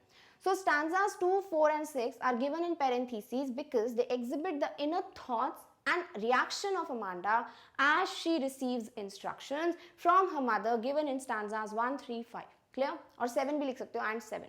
तो ये जितने स्टैंजाज पेरेंथेसिस में है वो क्या है, एक रिएक्शन है, जो अमांडा के रिएक्शंस निकल रहे हैं, जो वो सोच रही हैं जब उनकी मम्मा उनको इंस्ट्रक्शंस दे रही है, इसीलिए उनको सेपरेटली ब्रैकेट्स में मेंशन किया है। As there is an alternate sequence of scolding by Amanda's mother, she gives the corresponding reaction to it on the following stanzas in parentheses. देखो दो चीजें चल रही हैं, तो उसको सेपरेटली दिखाने के लिए कि पहले स्कोल्डिंग का स्टैंजा विदाउट ब्रैकेट है और ब्रैकेट में वो है जो उसका रिएक्शन है अमांडा का, या एक्शन जो उसके दिमाग में चल रहा है, तो वो एक सेपरेट करने के लिए जो बिल्कुल ऐसे चलता जा रहा है कॉन्स्टेंटली एक के बाद एक, तो वही हम यूज कर रहे हैं किसमें, ब्रैकेट्स में, यानी इसीलिए पेरेंथेसिस का यूज किया है ताकि एक ऑल्टरनेट सीक्वेंस को हम डिफाइन कर सकें। Clear? Thus the parenthesis is used by the poet to convey the friendly tone of the poem. तो यहाँ पर एक टोन बनी रहे कि कब पेरेंट बोल रहे हैं, कब बच्चा रिएक्ट कर रहा है, इस टोन को मेंटेन करने के लिए पेरेंथेसिस का यूज या ब्रैकेट्स का यूज किया गया। क्लियर? ऑलराइट, चलिए देखते हैं next question. Next question is, who is the speaker in stanzas 2, 4 and 6? Do you think this speaker is listening to the speaker in stanzas 1, 3, 5, 7? यानी कि 1, 3, 5, 7 में कौन है भाई? वो सारे स्पीकर है उनकी मम्मा, और बाकी जो 2, 4, 6 हैं इसमें स्पीकर कौन है? इसमें स्पीकर नहीं है कोई, अमांडा है, राइट? और कोई नहीं, अमांडा खुद है जो अपनी बातचीत बता रही है। तो आपको क्या लगता है अमांडा सुन रही है जो कि इनमें स्पीकर है यानी कि अपनी मम्मा को? तो the speaker of the stanzas 2, 4, 6 is the child, Amanda herself. No, she is not listening or paying heed या attention to her mother's words in stanzas 1, 3 and 5, as she is lost in her own dream world. Her imagination lets her escape from reality as she is lost in her own world. देखो अपने world में घूमी बिल्कुल खो गई है वो, इसीलिए ऐसा लगता है कि पहले के जो 3 स्टैंजास हैं जो कि है 1, 3, 5, इसमें तो डेफिनेटली वो नहीं सुन रही अपनी मम्मा की, क्योंकि इनके स्टैंजास के बाद ब्रैकेट में कोई ना कोई स्टैंजा गिवन है। बट लास्ट स्टैंजा को अगर हम अलग रखें, क्योंकि देखो उसके बाद कोई भी इमेजिनेशन नहीं है अमांडा का, मे बी उस वक्त वो चीज़ उसके दिमाग में बैठ रही थी, सुन रही थी वो, बट डेफिनेटली ये तीनों स्टैंजास में वो अपनी मम्मा की कोई बात नहीं सुन रही थी। She was not at all paying attention to these things because क्योंकि वो अपने वर्ल्ड में खोई हुई थी। क्लियर? ऑल राइट, चलिए देखते हैं next question. What could Amanda do if she were a mermaid? अगर अमांडा मर्मेड होती, यानी कि एक ऐसा क्रीचर जिसका हेड और जो बॉडी पार्ट है बाकी का वो तो एक विमेन होता है, बट जो टेल पार्ट होता है वो एक फिश की तरह होता है, तो मर्मेड होती तो क्या करती भाई? अपने आराम से फ्रीडम से ड्रिफ्ट कर रही होती स्लोली इन अ सी। तो if Amanda were a mermaid she could drift away slowly and carelessly on a languid emerald sea. एक फ्री रिलैक्स्ड एमरल्ड सी पे she could drift slowly and beautifully. She wished if she could be the sole inhabitant of the green sea and would slowly move on it. और उनको हमेशा ऐसा उसको लगता है मैं sole inhabitant, यानी मैं अकेली होती इस पूरी एमरल्ड सी पे, तो मेरे लिए अच्छा होता, फ्रीडम होती। She longs for a place where she can be all by herself and depends on anybody else for her happiness and not depends। क्या लिखा है यहाँ पर कि काश वो एक ऐसी जगह पे होती जहाँ वो पूरी अकेले तरीके से रह सकती, किसी के साथ नहीं रहना पड़ता उसको, और वो अपनी हैप्पीनेस के लिए किसी पे डिपेंडेंट नहीं होती। Amanda desire to be a mermaid because a mermaid symbolises liberty and wonder according to her. यहाँ पर वो क्यों मर्मेड बनना चाहती है? क्योंकि उसके हिसाब से मर्मेड वो है जो अपनी मर्जी से फ्रीली घूम सकती है, और यही चीज अमांडा को चाहिए थी। तो she wanted to be free like mermaid and that these are the things she would do if she was a mermaid. Clear? All right. Is Amanda an orphan? Why does she say so? देखो Amanda orphan है क्या? Definitely नहीं, तभी तो उसके parents उससे बात कर रहे हैं। ऐसा वो सोचती है कि मैं ऑर्फन होती ताकि कोई होता नहीं मुझे टोकने के लिए। तो no, Amanda is not an orphan. She says so because she wants to be on her own, क्योंकि उसको अकेले रहना है, इसीलिए उसको लगता है कि भाई कोई नहीं होता काश मेरे पास। She feels that she is being constantly nagged by her parents to follow their instructions. Being a little girl, she seeks golden silence and sweet freedom and wants to break all the norms। और एक बच्चा क्या होता है, उसको ये होता है कि सारे रूल्स रेगुलेशन होने ही चाहिए, राइट? तो वो जो रूल्स रेगुलेशन नॉर्म्स हैं वो ब्रेक करना चाहती है, उसे फ्रीडम चाहिए, उसे साइलेंस चाहिए, इसीलिए शी इमेजिन्स कि वो एक ऑर्फन है। She wishes to roam around the streets alone and draw dust patterns with her bare feet। और उसको क्या चाहिए भाई कि मैं स्ट्रीट पे नॉर्मली घूमती रहूँ अपनी मर्जी से, जो सॉफ्ट डस्ट है उस पर पैटर्न्स बनाती रहूँ, और यही चीज़ करने के लिए उसको लगता है कि काश मैं एक ऑर्फन हूँ। She thinks if she were an orphan, she could do all of it without being nagged or rebuked by anyone and be all by herself। उनको लगता है अगर ऐसा कुछ होता कि मैं ऑर्फन होती तो कोई भी फिर मुझे टोकता नहीं और मैं अपनी मर्जी से हर एक चीज कर पाती। तो वो ऑर्फन नहीं है, but she wants to become an orphan because she wants that freedom, that silence. Clear? All right. Next is, do you know the story of Rapunzel? Why does she want to be a Rapunzel? तो Rapunzel की story क्या है हमने chapter में discuss की थी, और उसे रपंजल क्यों बनना है? क्योंकि भाई एक विशाल सा टार है बड़ा सा और उसमें अकेले रहने को मिलेगा। क्लियर? चलिए इसका सैम्पल आंसर देखते हैं। So the story of Rapunzel revolves around her life on a high tower. Rapunzel की पूरी स्टोरी कहाँ है भाई? वो एक हाई टार में रहती है, उसी के इर्द गिर्द घूमती है। She was locked in that tower by an evil witch। एक evil witch होती है भाई, वो क्या करती है अपनी पावर से इनको वहां पे लॉक कर देती है रपंजल को। In due course of time she got used to living there। और क्या हुआ ना, उसको आदत हो गई रपंजल को एक दिन कि हाँ ठीक है टावर में रहना बहुत नॉर्मल है। She, in due course of time, she was very happy and content with her life in the tower। देखो बिगनिंग में तो ऑब्वियसली बुरा लग रहा था, but after that after some time she just became used to of that place, और उनको वहां पे रहना बहुत अच्छा लगता था, उसको अकेले वहां पे रहना। She had very long blonde hair which was used by the witch to climb the tall tower. और जो रपंजल है उसके बहुत बड़े बाल होते थे, वो जो बाल हैं वो विंडो से नीचे अपने बाल खुले कर देती थी और उसको पकड़ के फिर विच जो है टार में एंट्री करती थी. One fine day, a prince came to meet her as he climbed the tower using her hair. When the witch came to know about it, she punished both of them by separating them. और एक दिन क्या होता है, एक है ना Prince आ जाते हैं, राजा आ जाता है वहां पर, और विच जब देख लेती है राजा और रपंजल को एक साथ, तो she kinds of does some magic or something, और फिर उन दोनों को सेपरेट कर देती है.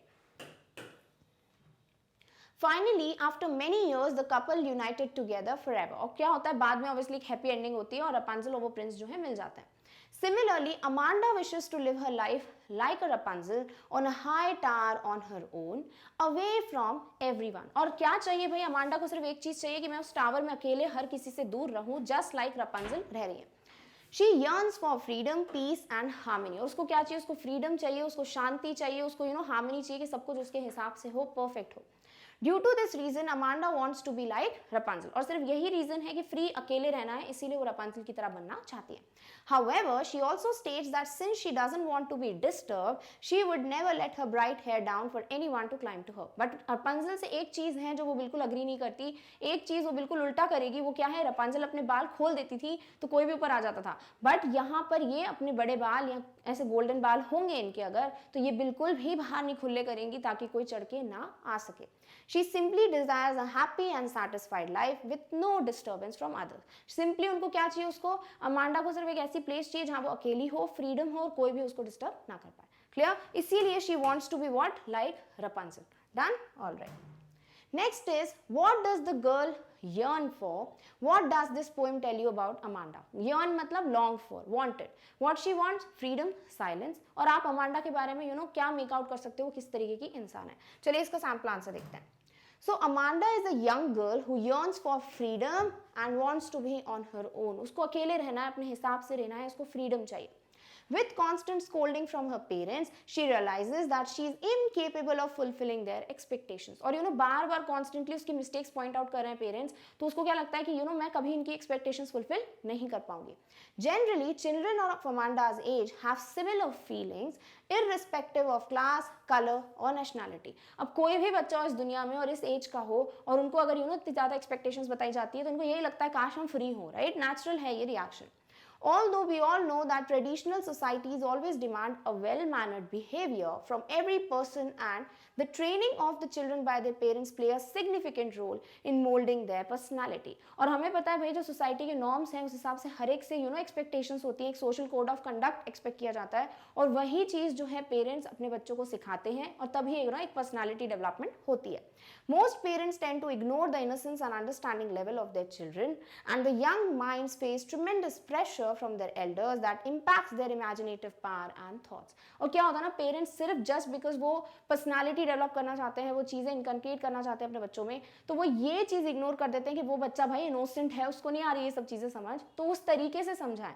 बट वो चीज़ इग्नोर होती है तो कहीं ना कहीं उन बच्चे के जो इमेजिनेशन है, थॉट्स हैं, वो ब्रेक हो जाते हैं और वो कनेक्ट नहीं कर पाते आपके जो ये रिस्पेक्ट मैनर्स वाले थॉट्स हैं और उनकी जो लाइफ है, क्योंकि उनकी भी गलती नहीं है, आपकी भी गलती नहीं है, बट बस वही अंडरस्टैंडिंग है जो समझ आ जाए बच्चों को कि भाई बच्चों को समझ पाए पेरेंट्स की इनोसेंट होते हैं बच्चे, उनको थोड़ा इतना समझ आ रहा है तो डेफिनेटली उनमें मैनर्स भी आ जाएंगे और उनको भी बुरा नहीं लगेगा.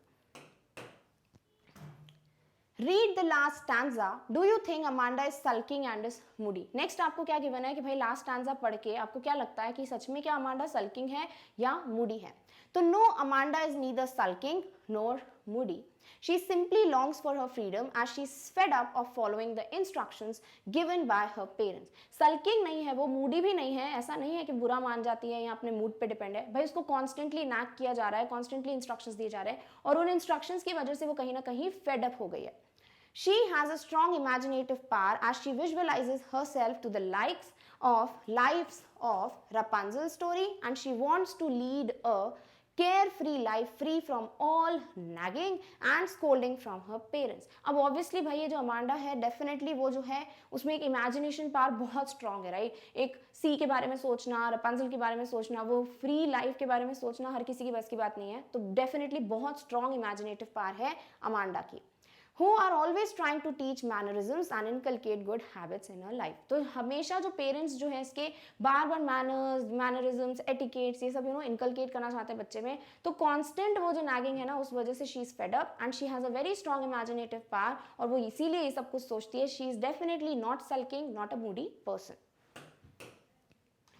So with this, we finally come to an end of our NCERT solutions of the chapter 4 from the diary of Anne Frank. I know बहुत सारे questions हो गए हैं, but what we can do भाई, questions जब given है book में, we have to understand and discuss these questions. So I hope आपको सारे questions जो है properly समझ आए हैं, whether they are based on your text, language or the poem. So with this we come to an end of our NCERT solutions, but definitely we have to discuss extract based questions and long answer type questions both on the story and the poem. So with this we will meet in the next video very soon. Till then take care of yourself. और इस topic की notes की link आपको description box में मिल जाएगी.